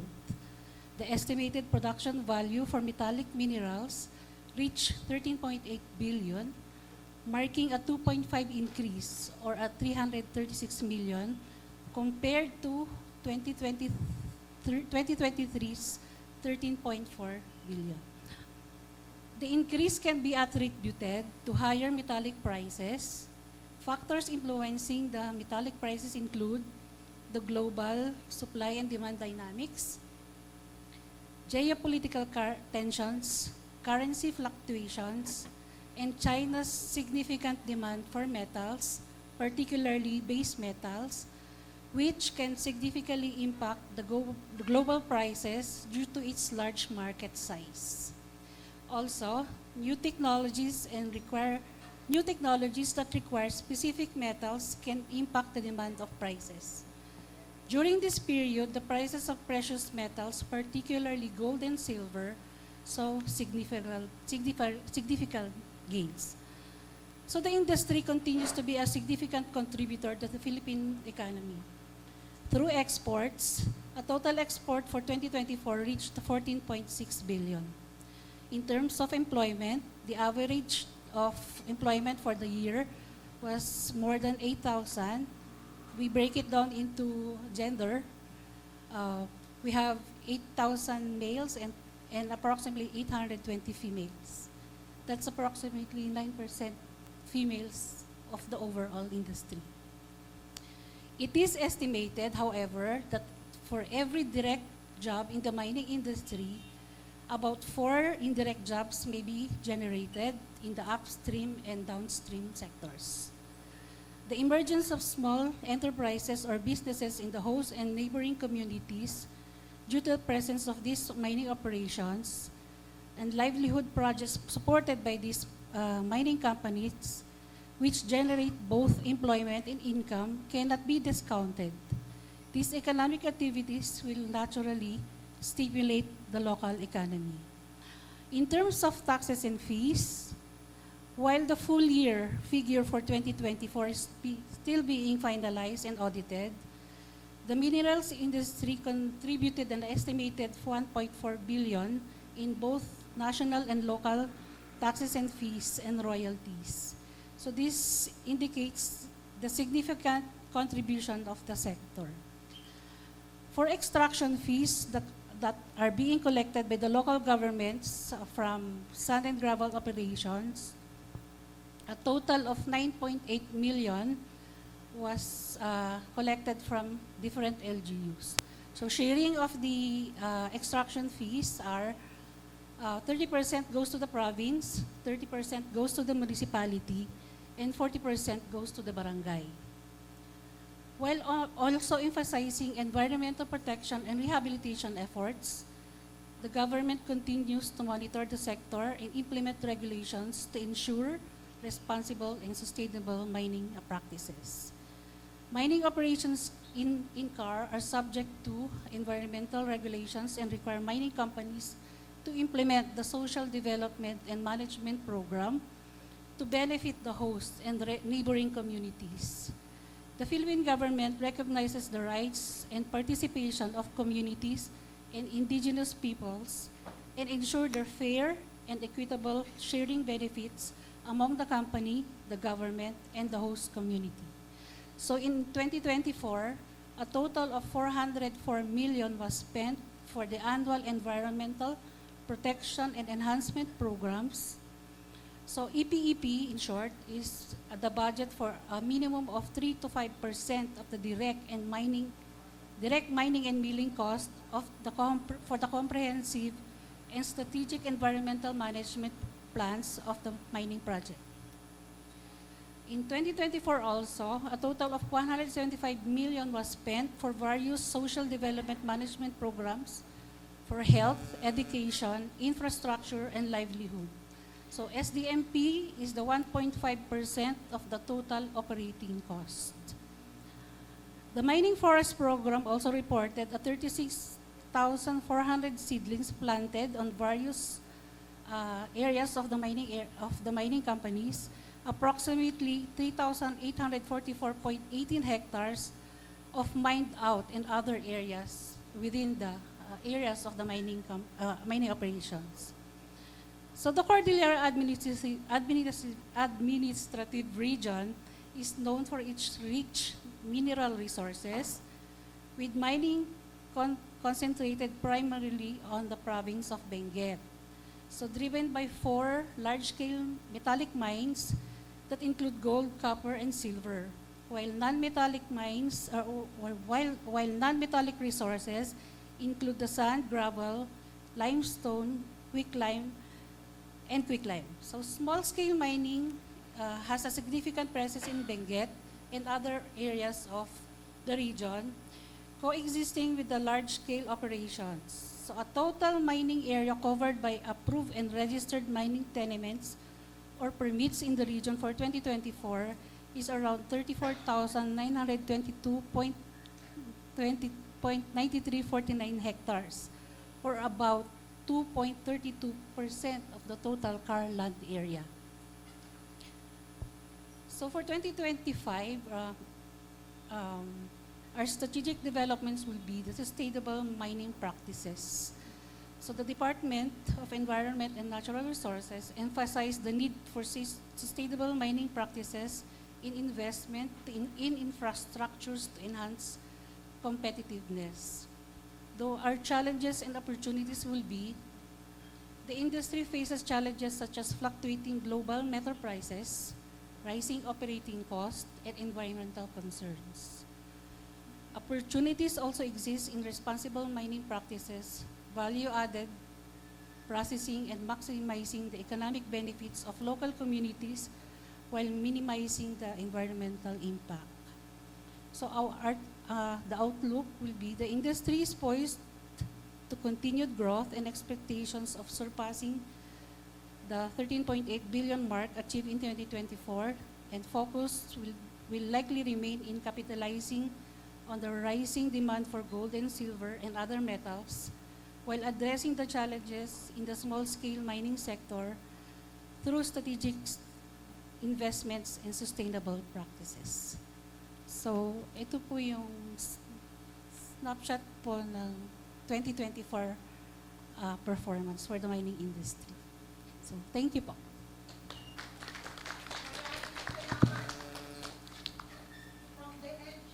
PSA-CAR economist Vivian Romero's statement representing the industry cluster.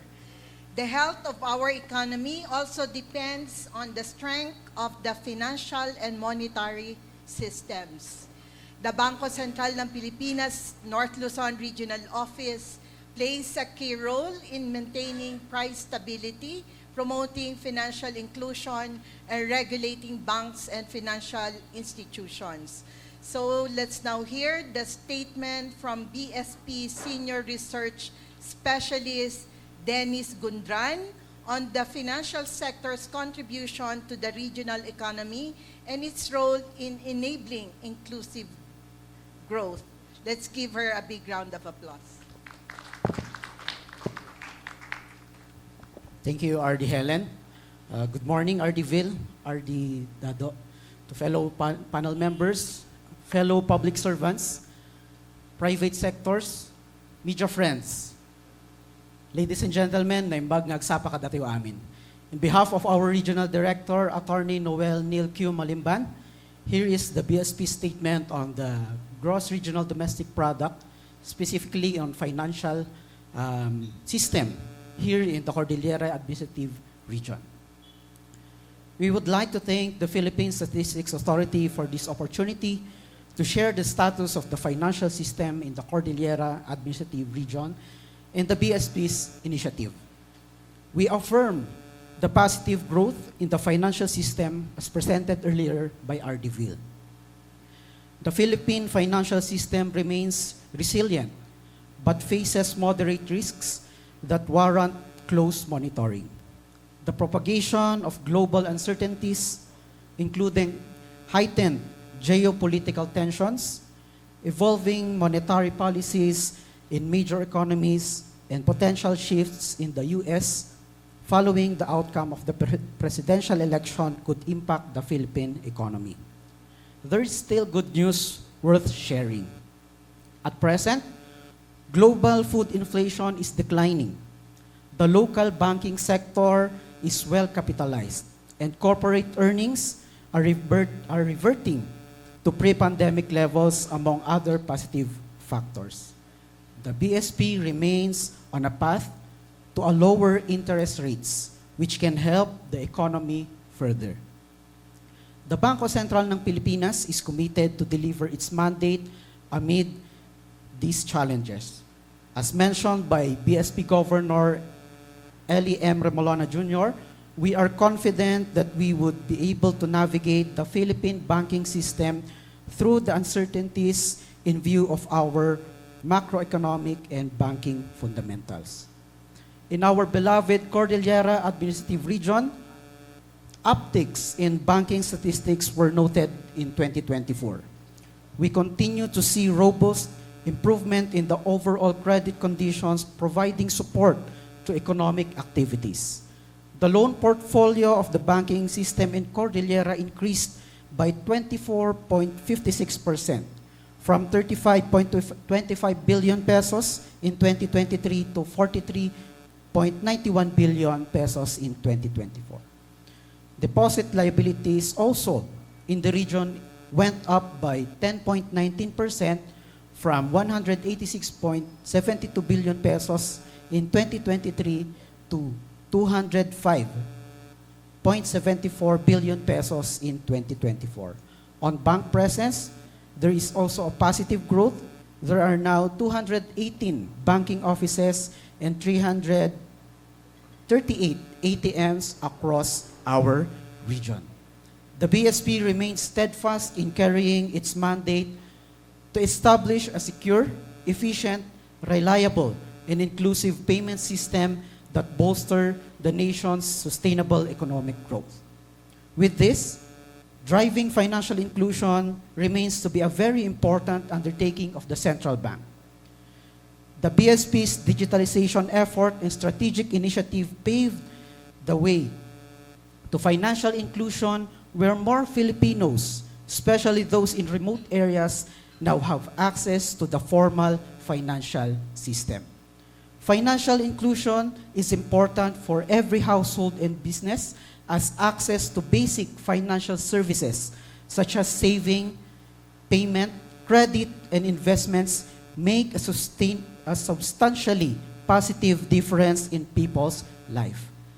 Access to credit, for instance, can address enterprise needs and turn advance livelihood and development opportunities. Digital financial products and services have become more accessible to every household and business in the region. As of 2024, 7 local government units have already adopted the Paleng QRPH Plus program, jointly initiated by the Department of the Interior and Local Government Unit, and also mentioned in the Chapter 12 of our Regional Development Plan. The Paleng QRPH Plus program was enacted appropriate by the local policy issuances that promote the use of QRPH payments in their community markets, public transportation, and business establishments. As more Filipinos reap the benefit of going digital in a cash-light economy, consumer protection, public trust, and confidence have become more critical than ever. Thus, the Bangko Sentral ng Pilipinas welcomed the enactment and passage of the Republic Act number 12010, the Anti-Financial Accounts Scamming Act, or the AFASA, that aims to combat financial cybercrimes, safeguard the interest of financial consumers, and uphold the integrity of the financial system. At this point, we would also like to emphasize that consumer protection is a shared responsibility amongst regulators, financial service providers, and consumers. In the midst of this, the BSP also began circulating the new, smarter, cleaner, and stronger polymer banknotes offering advanced security features and improved durability. Smarter because they have advanced security features that are more sophisticated, promoting currency integrity. Cleaner due to its smooth and non-absorptive surface, which is resistant to water, oil, and dirt. Stronger because polymer banknotes have a longer lifespan, which then leads to a lower banknote issue expense in the long run. Please know that the polymer banknote series will co-circulate along our paper banknotes. And both banknotes, polymer and paper, can be used for payments. And in line with this, the central bank also has partnered with various financial institutions to bring the Piso Caravan to more Filipinos, making it easier to exchange your unfit banknotes and coins to fit currency. The Piso Caravan is aligned with the BSP's commitment on clean note and coin policy and coin recirculation program. As of end 2024, there are now 7 currency exchange centers and 28 currency exchange partners in our region. The BSP and its currency exchange partners and currency exchange centers in the region reaffirm their commitment to ensuring a more efficient, accessible, and sustainable monetary system for all Filipino. Aside from the BSP's own initiative towards financial inclusion, we have also been working with various government agencies through the Financial Inclusion Steering Committee, the committee that crafted the national strategy on financial inclusion. This implies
MSME development and consumer protection, all crucial in building a vibrant, resilient regional economy.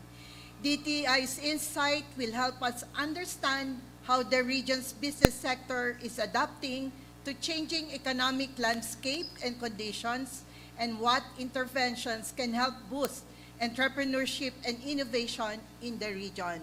So let's put our hands together for Information Officer Glonica Joyce Favorito.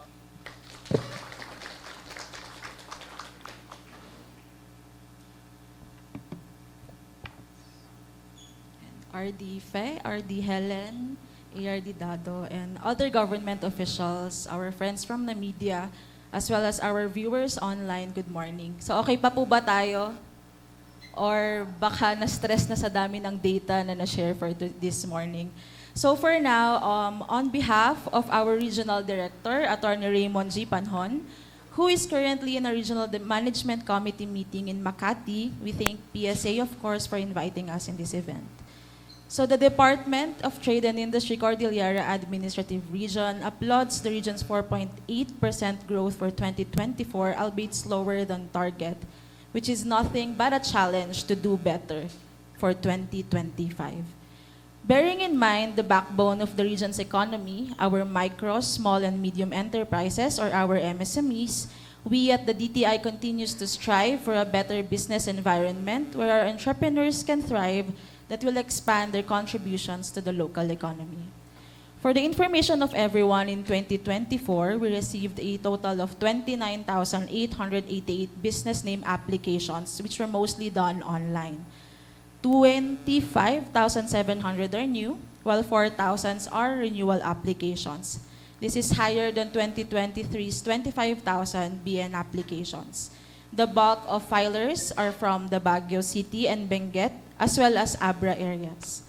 As noted, 12,814 of the applications last year are under the services sector, reflective of our main economic drivers for 2024. So following the directives of our Secretary, Maria Cristina Aldeguer Roque, the DTI's focus is really on providing interventions for our business and product development that will enable us to expand our existing markets as well as acquire new markets for our MSMEs. Firstly, the DTI aims to foster a culture of entrepreneurship and innovation. We hope for more businesses to be established in the region. And for years, I have attended the NewsCon for, I think it's the third time now. And we have discussed the importance of digitalization. But now we move from that. It's not only just digitalization anymore. We talk about artificial intelligence, or AI. So most of the time, we talk about AI as if it's a competition. But to be honest, we can use it to improve our local economy, to make our businesses, our MSMEs, more competitive. So in line with this is our Negosyo Center program. For 2024, we assisted 23,000 clients through our business advisory and facilitation of business registrations, as well as our applications for business name and BMBA. Last year, we also focused on our sari-sari stores. Most of the time, we say na kapag sari-sari store, dyan lang yan na yun, di ba? But then, our former secretary then, Secretary Pascual, as well as our current secretary now, they thought of engaging our sari-sari stores as well in digitalization. So last year, we had different programs focused solely on them. This is noting that per our BN data, most of our applicants for 2024 are sari-sari stores, or sari-sari store owners. Of course, we never stop with our mentoring activities through our Kapatid Mentor Me program and the Youth Entrepreneurship program. Secondly, we support creative industries. So the DTI actively participates in events like our Fiesta Haraya, which showcases the creative talents of the Cordillera artists, weavers, and craftspeople. This supports innovation in traditional arts and crafts by providing a platform for exhibition and collaboration. We also collaborate with fabrication laboratories at the St. Louis University CIRIB Center to support our artists and artisans alike. Of course, our landmark na or established program under the DTI is the One Town, One Product program. So it's an institution, but it also evolves. So now we are focused on providing AI-driven business solutions and promoting cultural products through geographical indications and collective marks, encouraging product innovation and value addition based on local resource and culture. These we aim to further improve through the passage of the Philippine Creative Industries Development Act as well as the Tatak Pinoy Act. For 2025, we hope that many of our Cordilleran MSMEs will dive into new initiatives to expand their markets, merge traditional culture with digitalization, and expand other industries such as animation, software development, and the like. Quite recently, I think that was 3 weeks ago, our secretary visited the Cordilleras. We had the chance to tour her around the Cordillera School of Digital Arts, the CSDA. And what she said is that that school should be replicated across all regions. So it's one of a kind. So I think noting from or coming from that, it's best if we, since tayo na yung nauna, di ba? We make an edge, we try to improve it better for the next, for 2025 and the next coming years, so that later on, Cordillera will be known as the creative hub of the Philippines. Thirdly, we provide access to technology and equipment as well as finance. So our shared service facilities program is where we provide machinery, equipment, and tools to our MSMEs under a shared system. This enables them to improve product capacities, enhance product quality, and adopt new technologies, fostering innovation in their processes and products. So we have in Baguio the kimchi project, kimchi processing project in Baguio, as well as the fruit or the vegetable drying shared service facility recently opened in Camp Dangwa in Benguet. In the long run, we hope that this will be a tool to allow robust export market. And to date, we have 218 SSFs. We also have our financing arm, the Small Business Corporation, which offers loans to our MSMEs. For 2024, they posted a total of 165 million loans released to 538 applicants. This is following evaluation of at least $1 billion worth of applications from our MSMEs.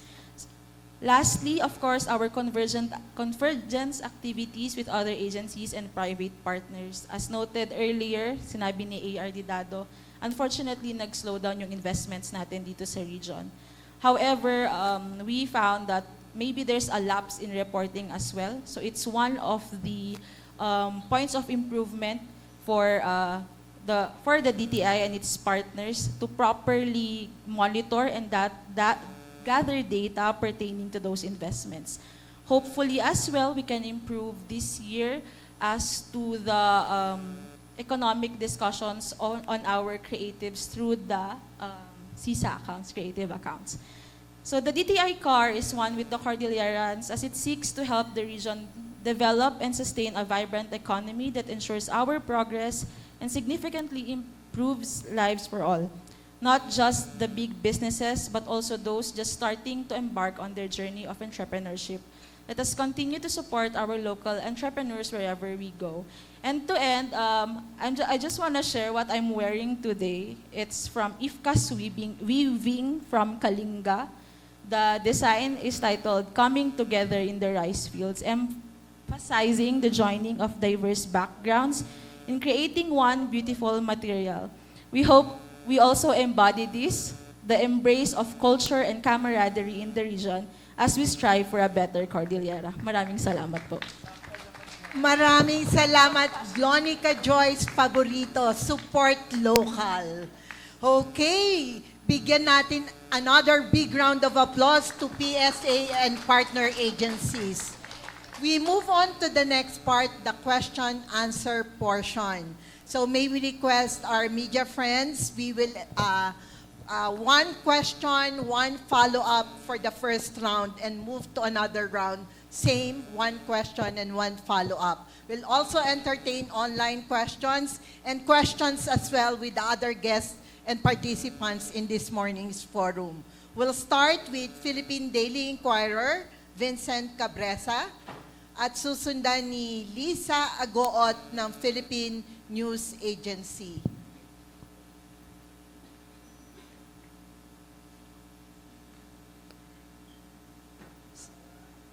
So today we will also have the awarding of plaque of recognition to exemplary respondents. Aalamin natin, mga respondents po ba ito ng ano? We will find out later.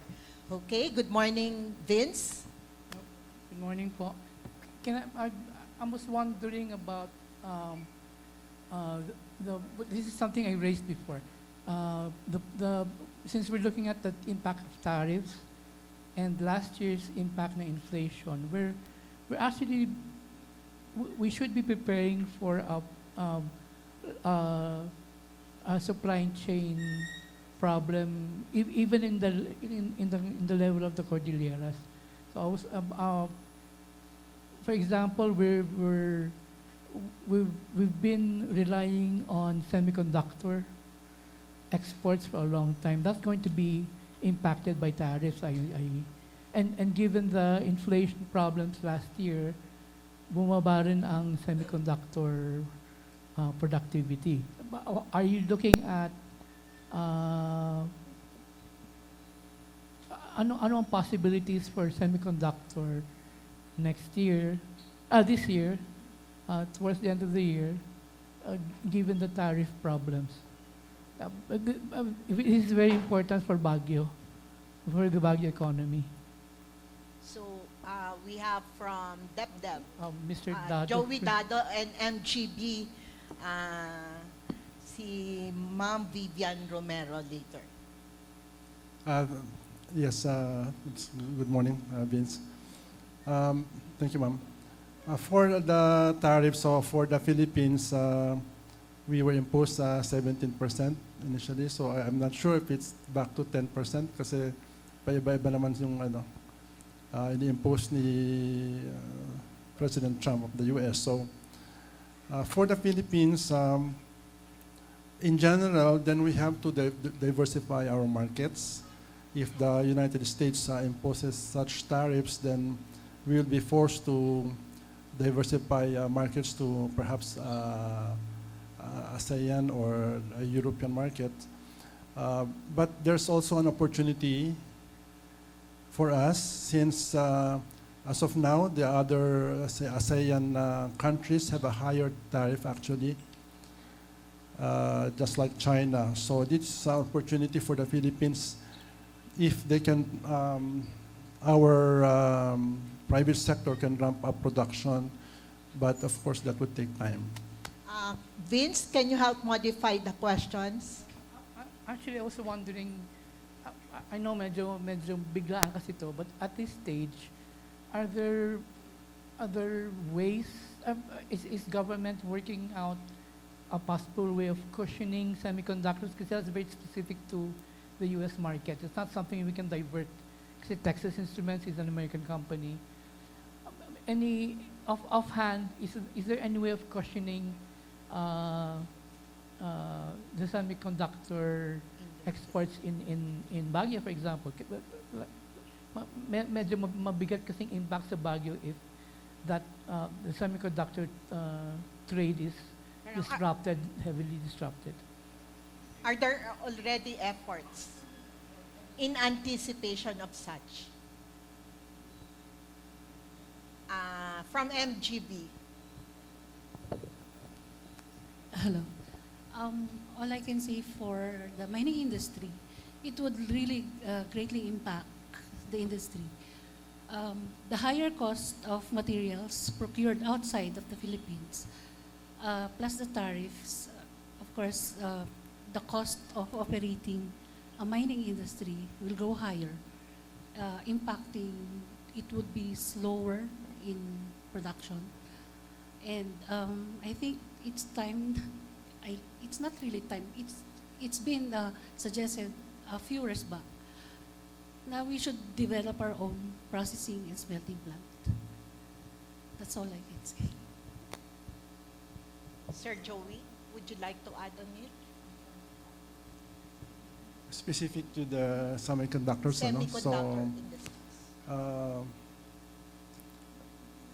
So the companies at the Baguio Export Processing Zone, they'll just have to, as of now, they have to improve their production systems, their supply chains. But if it's specific for the region, for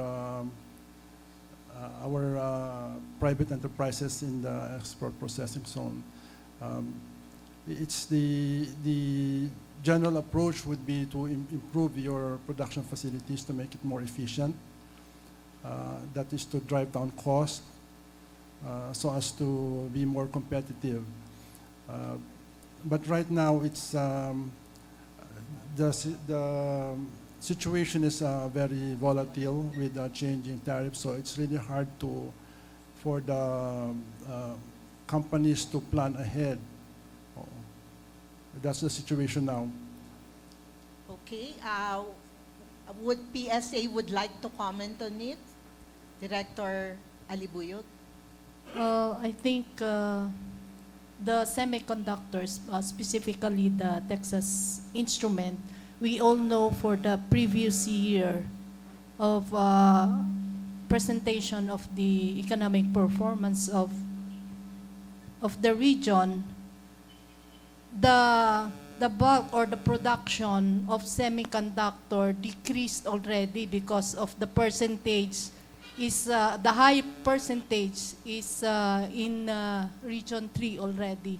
So as we have seen on the economic performance of the region, but since your question is more on the tariff, siguro the government will look into this and plan more. So as ARD Joey mentioned that we have to look for the efficiency on the production, on the facilities of our companies who are involved in the economic, in the semiconductor.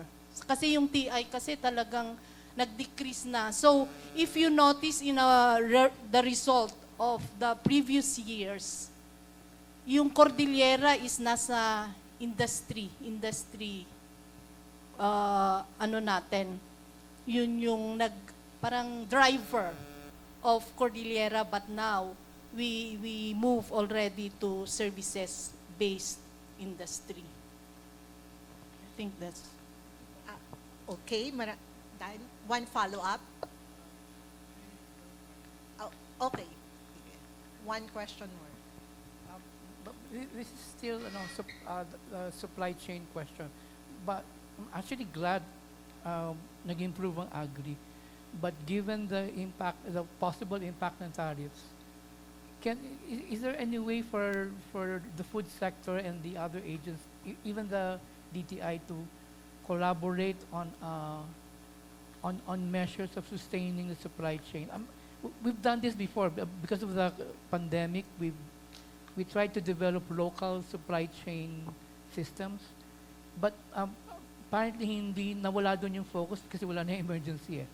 But it was very beneficial. You have sari-sari stores selling vegetables, integrating all the whole supply chain dun sa existing networks. Is that something we can revisit or maybe improve this year at least, just to be able to protect the local farmers, the local traders? Because the tariff war will definitely affect everything that's produced in the country, even in the Cordillera. Actually, we are continuously collaborating with DTI and other agencies, and we continue the implementation of the Kadiwa. So we are actually implementing Kadiwa program as of now, but at different modalities. So merong Kadiwa ni Pangulo, mayroong Kadiwa ni where we provide, yung Kadiwa ni Pangulo, yun yung mga para sa lahat. So every agency ay nagpa-participate sa Kadiwa ng Pangulo, and then we have also, we are granting assistance already to farmer cooperatives and associations. Assistance like, for example, providing them with logistics like yung mga trucks, delivery trucks, para ma-deliver nila yung mga produkto nila doon sa mga other areas. So may possible na market outlets. And there are also program on Kadiwa that, Kadiwa stores, wherein yung FCAs also maintain some of, we partner at several LGUs in Metro Manila, where we sustain yung mga supply nila for vegetables. Yes, ma'am. I'd like to clarify yung tanong, yung reference ko po sa supply chain during the emergency, during the pandemic, hindi po Kadiwa. We're talking about local neighborhood stores. Yung ganung level po ng marketing, and the fact that we've been generating food supplies to local government areas. I mean, in Baguio we have We have urban farms already. Okay. So yung Parang yung during the pandemic, that is the plant program. Apo, is that something that we can modify, maybe improve, tapping into the sari-sari store system, for example? Para yung the supply chain ng local communities ang ma-preserve, ma-sustain. We don't import direct, well, we do. Chinese products will flood us definitely. Because of the tariff wars, and that's going to affect major producers. But if the local governments can become the cushions. We have yung I don't know if this is the right answer, but we have also sustained yung community gardens and school gardens, and now we have a program on yung urban agriculture, where we partner with the LGU, but dalawa lang kasi yung partner natin na LGU sa urban agriculture, that is Baguio City and Tabuk City, yung qualified yung city lang kasi yun. So we sustain yung production for the supply of the community. If I am able to answer your query.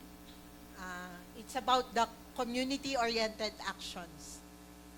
So encouraging community-oriented actions to be led by LGUs. We partner with LGUs. If we are expanding. Yes. Okay, maraming salamat, Vince. Now we have Lisa Agoot of Philippine News Agency, susundan ni Dexter C. of the Baguio Herald Express. Good morning po. Yung first, hindi pala to first. Follow up po dun sa question ni Kuya Vince. Kasi na-mention ni Sir Dado na our industries inside PESA should have a more efficient production and facilities. Can you give us a little detail on what you are talking about na improve or more efficient production and facilities? That's also considered, di ba, na yung nabanggit ni Ma'am Fe kanina, TI, mas malaki na yung production nila sa because wala nga pong area dito. So, ano po kaya itong sinasabi nyo? Binabanggit nyo na more efficient production and facilities.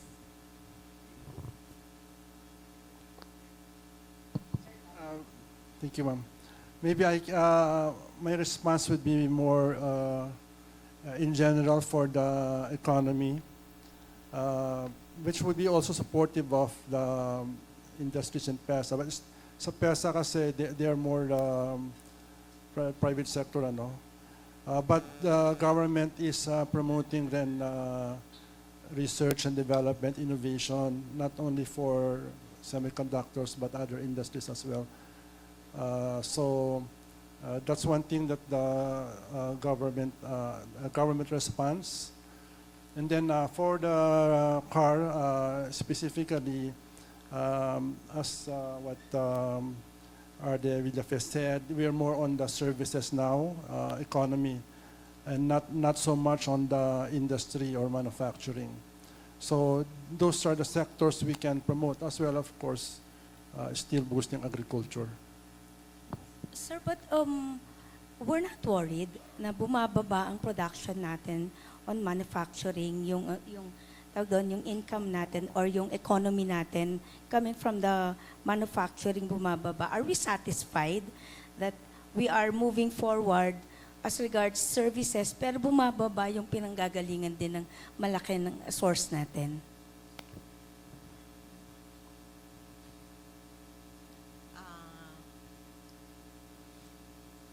We asked From DTI, perhaps. Lonica. Hi, ma'am. Thank you, Ma'am Lisa. As to our industries, of course, we're not letting it decelerate more or die down. In fact, we are electric fan. And we are exploring new industries. For car, kasi we are focusing on, for example, under DTI, we have cacao, coffee, bamboo, processed fruits and nuts, as well as wearables and home styles. But then, we are now adding more, we are re-exploring more industries that we can dive into, especially in manufacturing, So I think that's one way, ma'am. Kasi of course, it's undeniable that raw materials are not readily available in preferred areas for our locators, such as here in Baguio. So we hope we can invite our investors to go to other areas or provinces in the region, such as Abra, Apayao, for example. And that's one work that the DTI aims to improve on, yung investment marketing natin for our manufacturers. One follow-up. Yes po. Last po doon sa topic on PESA. Kasi kahit samasamahin mo lahat, hindi naman sa inaano natin, kaya lang ang MSMEs, kahit samasamahin mo sila, hindi sila mag-add up doon sa contribution coming from the economic zone. Pero what are we doing so that we can maintain our economy coming, or we can maintain a good economy coming from the manufacturing? Manufacturing na yung may talagang malalaki na mga nasa PESA natin. I go back to PSA. Maybe they have something to share. Sir Aldrin Bahit. Ayan, maganda po yung tanong ni Miss Lisa. Yung manufacturing natin is, yung output is concentrated on the Philippine Economic Zone Authority. And if we see the locators there, export-oriented yung kanilang manufacturing. And malaki talaga ang effect ng tariff doon because of course yung input doon ay ini-import rin natin. At mag-diversify tayo sa ibang manufacturing industries na hindi lang nakakonsentrate sa electronics o kaya doon sa export-oriented. Manufacturing na pwedeng ang Pilipinas rin ang magiging end user. At kagaya ng sinabi ni Miss Vivian kanina, pwede rin na mag-focus tayo doon sa smelting kasi yung for example dito sa Cordillera, yung ating ores ay inilalabas pa natin sa ibang bansa. Tapos ini-import natin na as yung finished product. Meron tayo sa pasar doon sa Leyte pero mas mahal pa ang pupunta ang taga Cordillera na magpa-smelt ng gold and silver or copper doon kaysa pupunta siya sa Singapore or Hong Kong. Kaya yun yung isa sa mga dapat tignan rin para yung ating metallurgical industries ay magiging mas maganda. Manufacturing kasi rin yun. We can we continue our manufacturing from the gold to the metal or from the ore to the metal. So kailangan natin ng mas magandang support para sa mga smelting plants. Specifically siguro dito rin sa North Luzon, kung magkaroon tayo dito, lalo na sa Cordillera, magkaroon tayo ng smelting plant, ay malaking malaking ibibigay na economic developments para sa Cordillera. Salamat po. Ma'am, yung main question ko na kay Last Sir Dado. question. Yes po. Okay.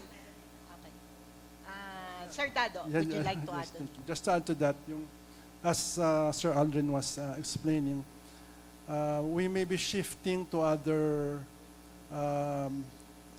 more on other economic sectors, let's say services, so nandun din yung tourism. And even the MSMEs, even if they are small, if you aggregate them, actually mas malaki na yung value of output nila as compared with the PESA, yung TI or MOG, is much less now than before. So, hindi na tayo primarily industry or manufacturing. Salamat po. Yung main question ko po kay Sir Dado ulit. You made some suggestions kanina when you were presenting. Ito yung mga pwede natin gawin, puntahan. I'd like to know, sa part ng RDC, ano yung naka-pipeline na in line dun sa mga suggestion mo na yun? I mean, suggestion ng ano ulit yung NEDA? Ng NEDA po. For the Regional Development Council, of course, as a policy-making body, that includes the endorsement of the programs and projects and the budget of our agencies. We continue to advocate for increased allocation, national from the national government allocation for the region, and to ensure the strong linkage between the development planning, the identification of priority programs, the investment programming, and the allocation of budget and efficient implementation of projects. In the capsule, we can say that would be a responsive governance. That's what we are advocating for. Maraming salamat po. Okay, maraming salamat, Lisa. Now we have Dexter C. of the Baguio Herald Express. Good morning pa rin. Kindly educate us. Kindly pardon us for our innocent thinking about tariff. Isn't it that the tariff that will be imposed by the U.S. government on the products, it will be the Americans that will bear the burden of that tariff, the effect of the tariff, and not the Filipinos? So I think I'll ask Neda. I depth them. Before I Okay. First, Yes, about sir. the tariff. On the tariff, it's true, sir, that in the case of this tariffs imposed by their president, it will be the American public to shoulder that kasi the tariff is a tax actually on imports. So yung mga nag-i-import na American companies will have to pay this, and they will recover the cost by passing on to the consumers in increased prices. But for the exporting countries, like say if it's from the Philippines, it's possible na there would be less demand, or our products will be less competitive sa US kasi mas mataas yung prices. So there would be less sales or exports on our part. But we can venture on looking for other countries outside those imposing this tariff to market our products. Is that Yes, sir. Yes, Okay. sir. That's diversifying our market, which would also include domestic, actually. If we have adequate demand nationally, then that we can serve as our market also. and we can compel Filipinos to buy those? So you have enough supply. Anyway, I will go to the reason of the semiconductors having declined because of geopolitical and this ongoing wars.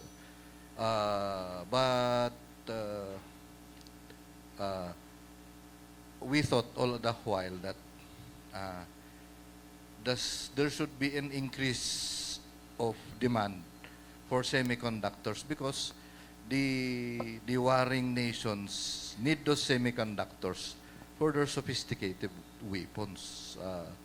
What do you think, sir? Sir Joey, or we Pasensya go ka, sir. back to PSA. Pasensya ka, Sir Dado. Sir Aldrin, or Sir Aldrin. anyone from the panel. Ayan, maganda yung tanong.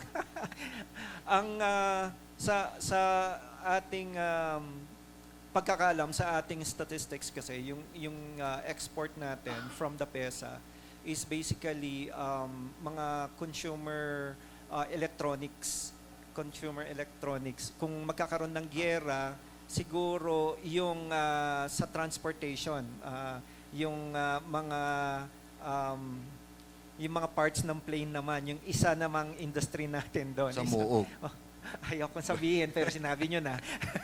Ayan. So, doon po siguro, positive po ngayon ang mga transport equipment natin. Yun, positive po. Ang negative po yung electronics. Hindi lang po kasi Pilipinas rin ang exporter ng electronic products. Yung mga electronic components, marami na rin ho tayong competition from neighboring countries. So, kaya ang comparative advantage lang ho natin ay makikita natin ay naging magandang alyansa natin doon sa mga home countries. Pero kung titignan talaga ang profitability, mas profitable sila na mag-relocate sa adjoining countries natin kasi of the political stability, and mas mura po ang inputs to production like labor at saka electricity. Isa po tayo sa pinakamahal ang electricity sa hindi lang sa Asia, sa buong mundo rin yata. At yun yung isa sa mga hindi masyadong magandang situation ng bansa kung bakit medyo mahirap na mag-invite tayo na mas malaking investment dito sa Pilipinas. At marami rin, may several tayong alam na mga companies na nag-relocate na sa karatig bansa natin. Okay. Thank you, Aldrin. Anyway, ma'am, back to Sir Dado. Relative to the streamlining of the permitting system of the Minahang Bayan, it has been discussed for a number of years in the Regional Development Council. What happened are the agencies involved insisting on the respective positions on the matter? That's why it seems that there are no gains in streamlining the issuance of Minahang Bayan permits, as there are many now. There are 13, but it seems parang 6 lang o 4 ang pwede. We asked MGB in behalf of DNR. Vivian? Yes po. Sir Dexter, ang Minahang Bayan po kasi is it's just the area. So we have 13 in Cordillera. Yeah. So we have 6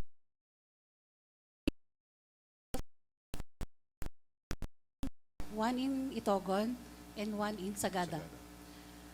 The 4 in Apayao are still working on their completion of the registration of their miners. So currently po, yung 4 na yun will be undergoing safety trainings will be conducted by MGB and PMRB for them to be registered as miners with the PMRB. Ang registration po ng miners is sa PMRB. So after that, they can comply, na-comply na po yun, and then they will be starting to hopefully produce. And then they will sell this to Bangko Sentral po. Yeah. I'm talking about one of the hindrances is the tedious process of the free prior and informed consent.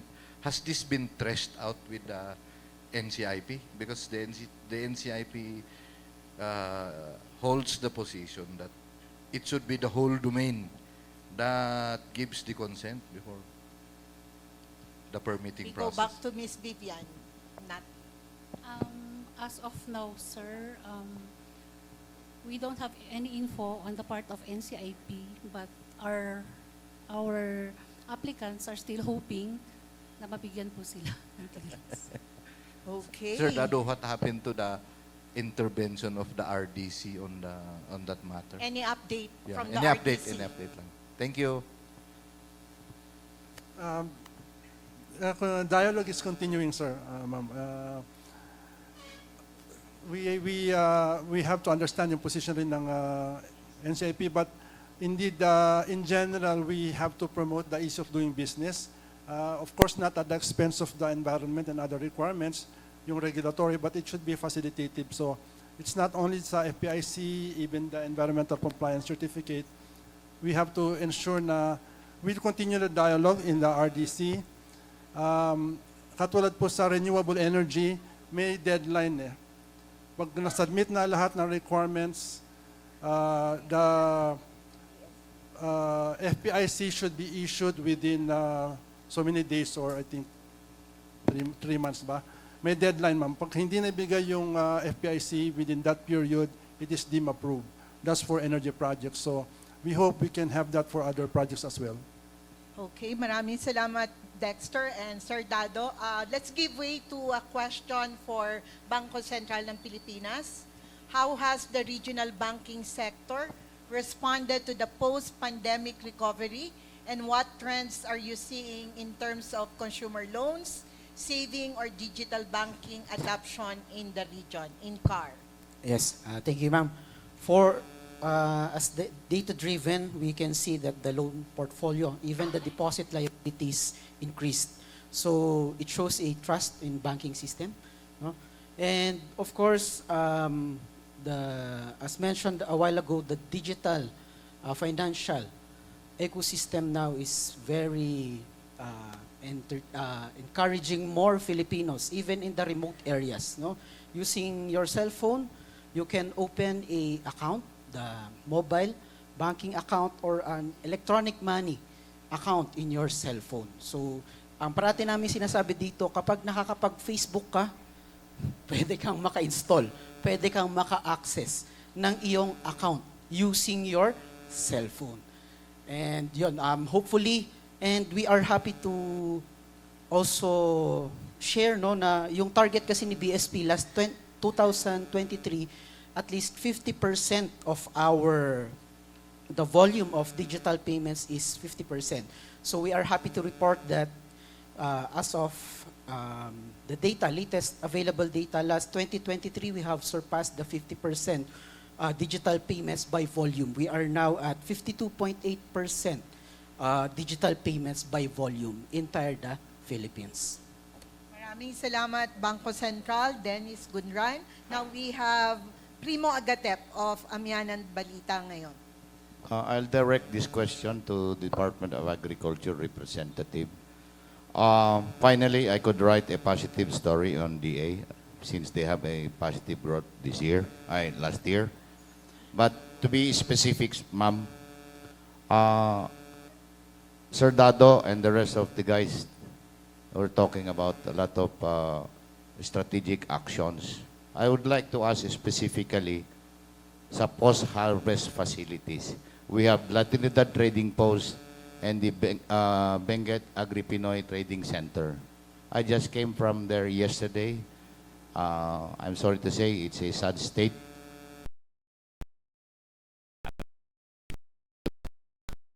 Is there a plan to sustain that positive growth of agriculture to put post-harvest facilities, because several years, ang daming wastage highland vegetables in the Cordillera, right? Even we keep my SMEs, my marketing, expand marketing.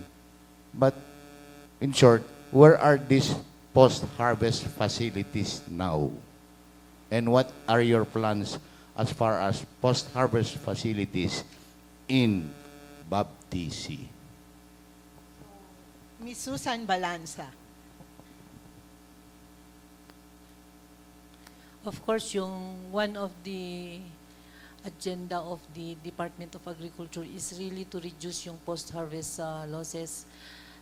Recognizing that an average of 30% can be lost from production.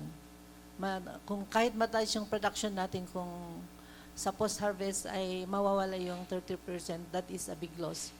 So, for yung mga post-harvest facilities, nagkalat po ito dun sa region. So, we have for rice, we have for corn, and we have also for vegetables. Now, we have recognized the importance of logistics and yung mga post-harvest facilities. Kaya nagkaroon tayo ng strategy na hiniwalay muna natin yun from the regular na ginagawa natin na nakalakip doon sa mga banner programs, but hiniwalay natin yung logistic support and post-harvest facilities to really be able to map out kung saan ilalagay yung mga post-harvest facilities.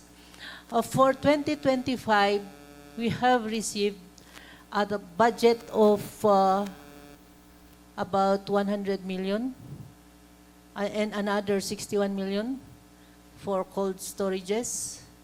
That too will be built dito around CAR. So actually, for this week and next week, a team will be validating yung mga nag-submit ng intent for the cold storages because yung sa we have several intents kasi na na-submit. So we hope that we can do it properly by really looking at kung saan talaga yung strategic place na paglalagyan ng mga ito, learning from yung mga past and especially yung strategy who will manage.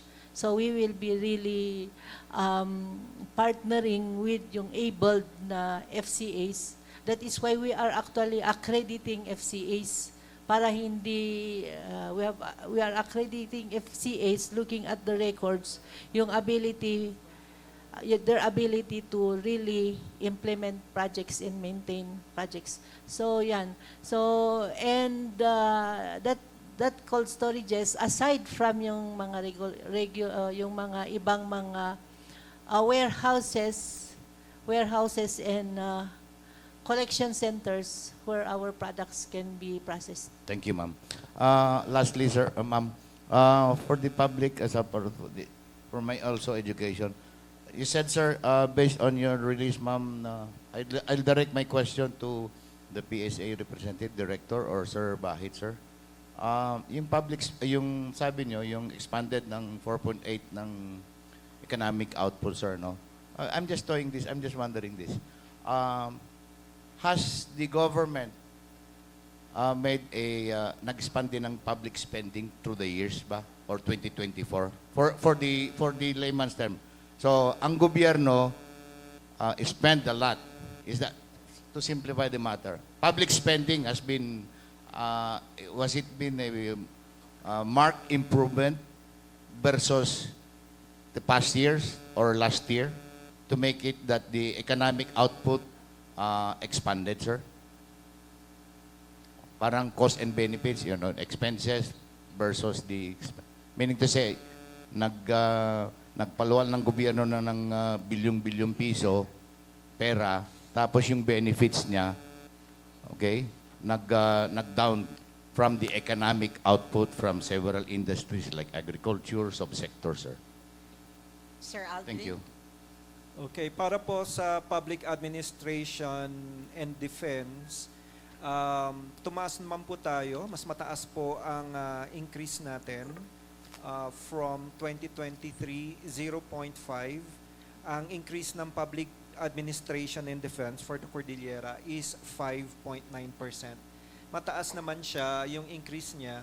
Mataas ang increase niya kasi dagdagan lang po natin ng 1 million, tataas na. Kasi tayo pa yung pinakamaliit na budget overall sa government because alam niyo naman ang budget, it depends on the area and specifically rin sa population. And Cordillera Administrative Region is the least populated region in the country. At it goes with the, doon rin sa budget. Ayan. At kung titignan rin natin yung mga congressional funds at yung mga special projects coming from the different political personalities, saan ba sila pwedeng magbigay ng additional na mga budget? Siyempre doon sa maraming boto. So, let's put it bluntly. Let's put it bluntly. If I am a politician trying to salvage my political career, I'm going to put more money sa Pangasinan na halos kapareho ng population dito sa Cordillera.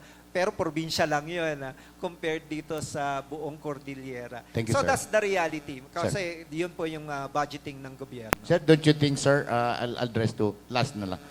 Sir, sabi no, bumaba yung, yung kulang ng budget dito, ni-allocate sa Cordillera, no? But, going to the statement of Sir Dado, sabi mo may streamline yung as far as the regulatory or permitting, I think you're talking about the small scale and mining, you said you streamline, you suggested that also in the RDC. But in the Bangko Sentral says, kung wala kayong minahang bayang permit, wala kayong small scale contract, ayun, flourishing ang black marketing. How do you reconcile? The NEDA says, dead. Come on guys, let's streamline the processing permit. But here comes the Bangko Sentral ng Pilipinas. Kung wala kayong minang buying permit, wala kayong small scale contract mining contract, we will not buy your gold. Para ma-increase naman ng budget natin sa Cordillera. Thank you, sir. Sir Dennis of Bangko Sentral. Yes, ma'am. Thank you. Fortunately, we have the head of our gold buying station here. We have Attorney Dante Cambri, who can answer the question of Sir Primo. Pakilala po natin. Head of the gold buying station of BSP North Luzon Regional Office, Attorney Dante Cambri. Attorney Dante, please also brief us on the status of our gold buying stations here. May gold na dala. So, good noon, sir. Actually, medyo inaantok na ako kanina pero bigla ako nagising. So, in Baguio City, we have the BSP North Luzon gold buying section. And we cater to gold sellers, to registered small-scale miners, to accredited traders who happen to source their gold from registered small-scale miners for their sale of gold to the Bangko Sentral ng Pilipinas. And that will be in current prices converted to current exchange rate. So current Marami na nag-register. Yung tanong ni ma'am, sige, let's answer this directly. So, before answering that, ma'am, I'll try to clarify first yung statement ni sir kanina na here comes sa Bangko Sentral. Ulitin ko lang sir, yung pagka-entity ko. Here comes sa Bangko Sentral. Hindi, since wala kayong minahang bayan, wala kayong small-scale mining contract, kaya nag-proliferate yung black market. So, si BSP po kasi, hindi po siya bibili ng ginto from unregistered. So, from the informal sector. Why? Bakit po namin ginagawa yan? Kasi po, si Bangko Sentral ng Pilipinas, we follow the London Bullion Market Association Responsible Gold Guidance. So, ang ibig sabihin po noon, dapat we should only buy from formal. Formal. Meaning, hindi po dapat doon sa walang authority to mine. Kung titignan po natin, itong si small scale mining contract, it's an authority. Kasi siguro para sa mas malinaw, ang all minerals, all resources belong to the state. Tama po, by virtue of the Regalian Doctrine. Nasa constitution po natin yan. Tapos, so kung magmimina ka therefore, kailangan mo ng authority or privilege given by the state. At yun po ay yung through the small scale mining contract. Tapos, based sa Dow 2022-03, it says that walang magmimina outside the minahang bayan and without the authority of a valid small-scale mining contract. Meaning, pag nagmina ka outside the minahang bayan, foul. Pag wala kang small-scale mining contract, foul. Ngayon, pag pupunta ka sa Bangko Sentral, therefore, na wala ka either of the two, ibig sabihin, informal ka. And pursuant sa aming responsibility na sundin yung responsible gold guidance na nakapaloob din sa responsible gold sourcing policy ng Bangko Sentral ng Pilipinas, hindi din kami pwedeng bumili sa kanila. Ngayon, i-relate ko na doon sa sinabi ni Sir kanina, saan din pupunta itong mga minero? Hindi sila makabenta sa Bangko Sentral ng Pilipinas. Kaya nandyan si black market. Ngayon, paano din natin ika-cartel yun? Di ba? Una is to limit yung access nila sa black market. And in fact, the Subcommittee on Gold Trading under the Economic Development Committee of the Regional Development Council of CAR, we have this initiative that pursuant to Dow 2010-21, we will be we are encouraging LGUs to require an accreditation issued by MGB to would-be traders to submit as part of the requirement of the renewal of business permit. Ibig sabihin, pag wala kang accreditation from MGB to engage in trading of gold or other precious metals, hindi i-renew ang business permit mo. And that is pioneered here in Baguio City. Bakit? Ano ang essence ngayon nitong accreditation from MGB? Kasi, pursuant to DAO 2010-21, para ma-accredit ka ng MGB, dapat magsusource ka lang from registered small-scale miner. So in a way, kung ma-implement yun, and in fact, LGU Baguio is implementing it, pag na-implement po yan, in a way, kumikitid po ang black market. O ngayon, ma'am, balikan ko rin tanong mo. The question is, ano ngayon ang status ng registration? Sad to say, there are only two small-scale mining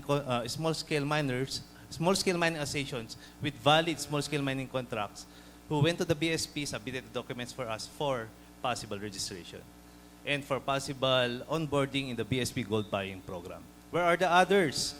Meron pong 4 sa Apayao, pero sabi nga ni ma'am, ongoing pa lang po yung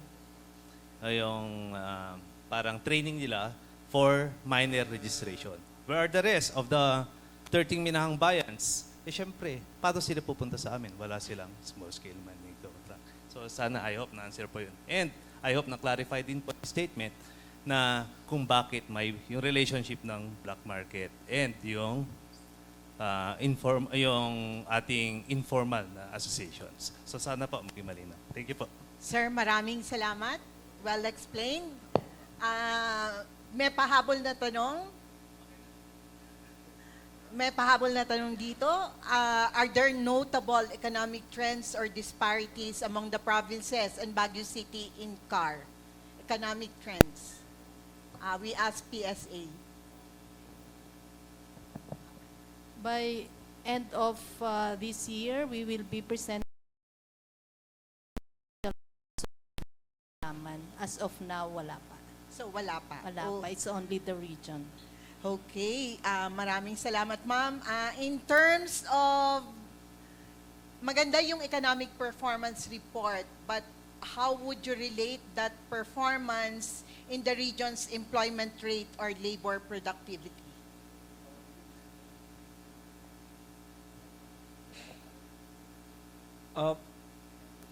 Actually, if we're going to compare the employment rate of Cordillera to the other regions, we are relatively high. Actually, we are one of the highest ang employment rate dito sa Cordillera. Hindi ko dala ngayon yung statistics, pero tayo yung highest. Tayo yung highest ng employment rate. Maganda ang economic performance, maganda rin ang employment rate Yes, sa CAR. kung titignan po natin yung trend niya, pataas naman po rin ng ating economic accounts. Okay, maganda ang ating talakayan. We'll entertain one more question, no more. So later na lang, we will have further ambush interview with our panelists. Now we move on to the next part, which is the awarding of plaque of recognition to exemplary respondents. I would like to request Ricky Jason to assist me with the plaque and reading of citation. So at this juncture, may we request our panelists to please come forward to hand in the award. Dito po sa harapan.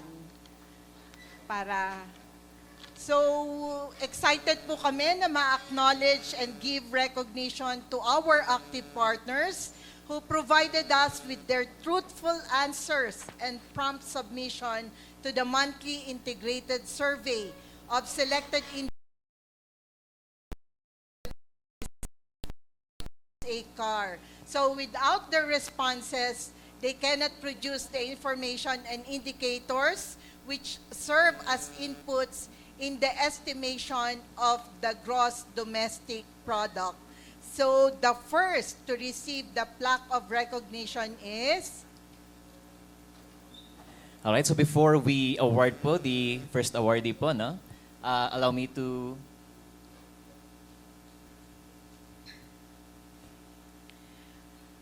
Let's read the citation in the plaque. Where's the plaque? Ah, Ayan. yeah. Okay, yeah. All right, so allow me to read po the citation. What's written on the plaque. We have here Republic of the Philippines, Philippine Statistics Authority. This plaque of recognition is hereby awarded to the Texas Instruments Philippines Ltd. Incorporated in grateful recognition and sincere appreciation for the valuable support to PSA in the conduct of monthly integrated survey of selected industries and producer price survey, given this 22nd day of April 2025, signed by our very own Claire Dennis S. Mapa, PhD, the Undersecretary and National Statistician, Civil Registrar General of PSA. To receive the award, we have To receive the award, we have here PSA Benguet Chief Statistical Specialist, Ms. Imelda L. Buyucan. Ladies and gentlemen, a round of applause. So we move on to the next awardee from still from the province of Benguet. We have here Moog Controls Corp, Philippines, which is a global designer, manufacturer, and integrator of precision motion control products and systems. So Moog's high-performance systems control military and commercial aircraft, satellites, and space vehicles, launch vehicles, missiles, industrial machinery, wind energy, marine applications, and medical equipment. To receive for the award, we have here the Moog HR Manager, Ms. Norbin P. Litawen.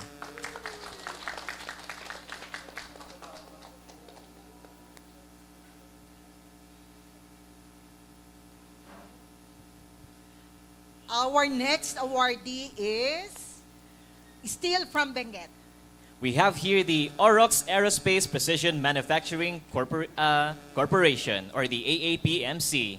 Situated in the Baguio City Economic Zone, Philippines specializes in providing precision manufacturing solutions for the aerospace and industrial sectors. The range of services includes metal finishing and deburring, component subassembly, machining and honing, CAD design, and 3D printing. AAPMC is committed to improving component quality by eliminating burrs, sharp edges, and surface irregularities, ensuring their reliability in harsh environmental conditions. The award will be received by PSA Benguet, CSS Imelda L. Buyucan. So congratulations to our three recipients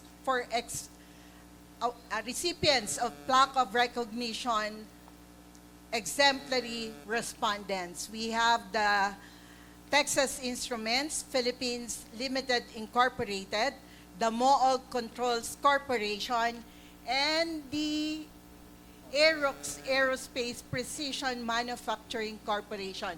There's a request for a photo of all our recipients. We have Ma'am Buyucan together with our Moog representative. For a photo op, ma'am. May we request Ms. Litawan to come back on stage for a group photo. So they do regular submission of reports. Yes po, Ma'am Helen. How often? Okay, so ang atin din pong mga establishments respond to PSA questionnaires. Yes po, Ma'am Helen. So, once again, congratulations po sa ating awardees. They submit monthly. Hindi lang pala ang gobyerno nagsasubmit ng monthly reports, but establishments are required as well. Hindi magiging kompleto ang ating forum and kapihan without the parting messages of our guests and panelists. We'll start from the Department of Trade and Industry, Cordillera. All right, so once again, the Information Officer 3 of DTI-CAR, Ms. Glonica Joyce Favorito. Meron po ba tayong gustong i-add? Maybe as a parting message, of course, it's always go local, buy local for us in the DTI. And let's help our micro, small, and medium enterprises upscale their businesses, and eventually, baka marating na nila yung sinabi natin ay yung sa basic question ni PNA kanina, na maging export ready na rin sila. So that's the way to go. Our MSMEs upskilling, and upgrading through time. That's all po. Thank you. All right, so up next po, we have here from BSP NLRO, Senior Research Specialist, Mr. Dennis Digondran.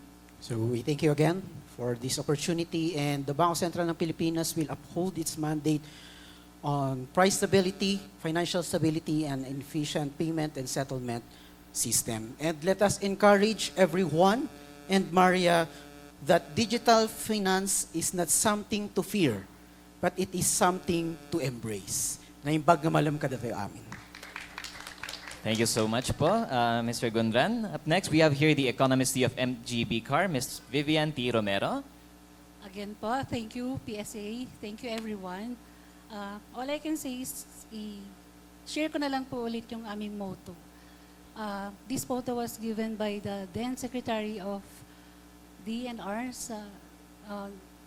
who just recently passed, si Director Horacio Ramos. Ito po yung kanyang motto. Mining shall be pro-people and pro-environment in sustaining wealth creation and improved quality of life. Thank you po. Also, we have here the, from DA, Chief of PMED, Ms. Susan Di Balanza. Good morning once again. For the Department of Agriculture, we are always there and committed to provide services to our more than 200 farmers, and we have actually registered farmers, 289,000 farmers. We are committed in assisting you to increase your income while we are also serving the population, ensuring that food security will always be there. So once again, thank you very much for this opportunity. And Department of Agriculture, we have our office at BPI Compound, Gisad, Baguio City. Thank you, Ma'am Susan. Let's also hear it from the Chief Statistical Specialist of PSA-CAR, Mr. Aldrin Federico Arbahit Jr. Again, thank you very much for attending our news conference, and I enjoin you to continually support us in our data gathering. Yung mga support po sa aming kinukuhang mga data galing sa inyo and other statistical activities. Remember, all these things that we are doing and better statistics, we have better policies. Naimbag nga malam kada tayo amin. Right, so let's also hear from the OIC Assistant Regional Director of NEDA-CAR, Mr. Jose H. Dado Jr.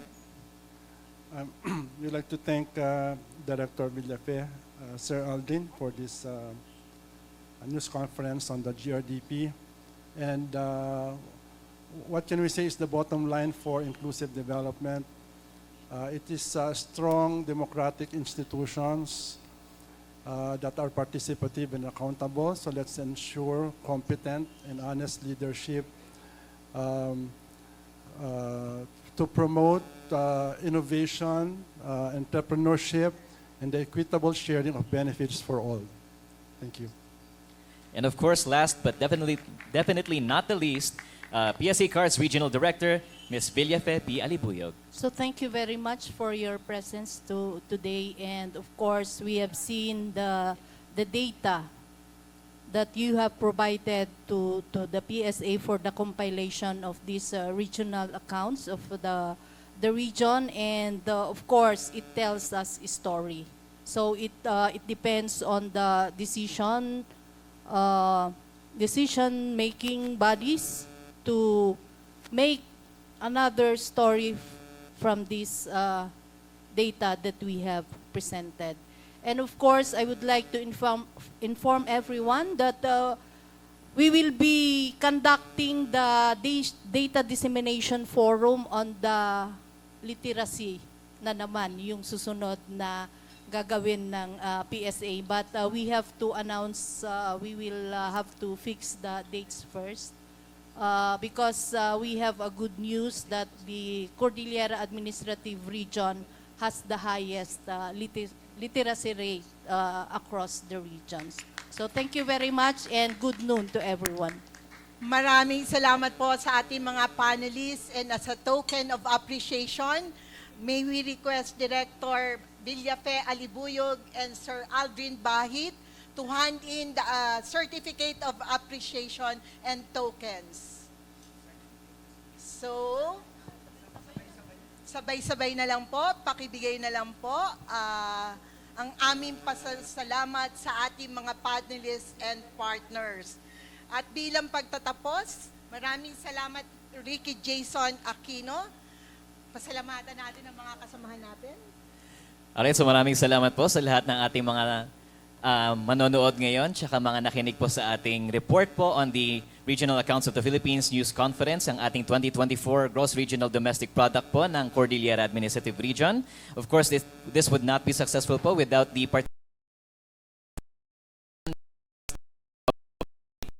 for us to disseminate po yung ating results for So today. this is a snapshot of how far we've come, and also a clear path forward as we continue to push for sustainable, inclusive, and innovation-driven growth. So maraming salamat sa lahat, to our media friends and other agency partners.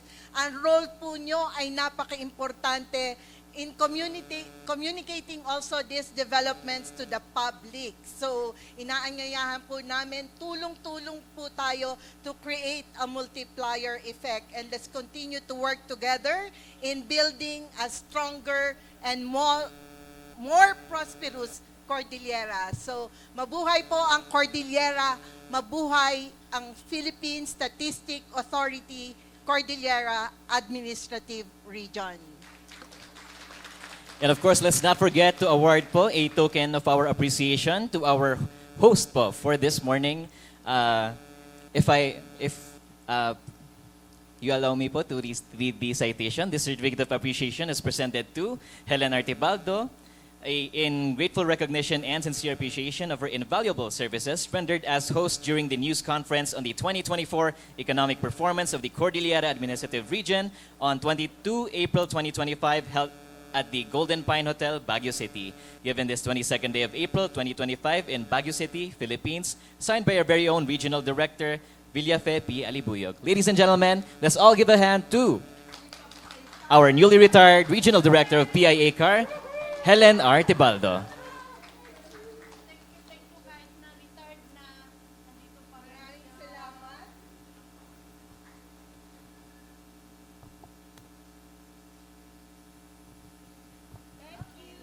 All right, so that, ladies and gentlemen, concludes the 2024 report on the economic performance of the Cordillera Administrative Region News Conference. Please do not forget po yung ating certificate of appearance later on. And of course, lunch is already ready for us to partake. Once again, thank you, ladies and gentlemen, and we hope to see you in our future endeavors. Thank you.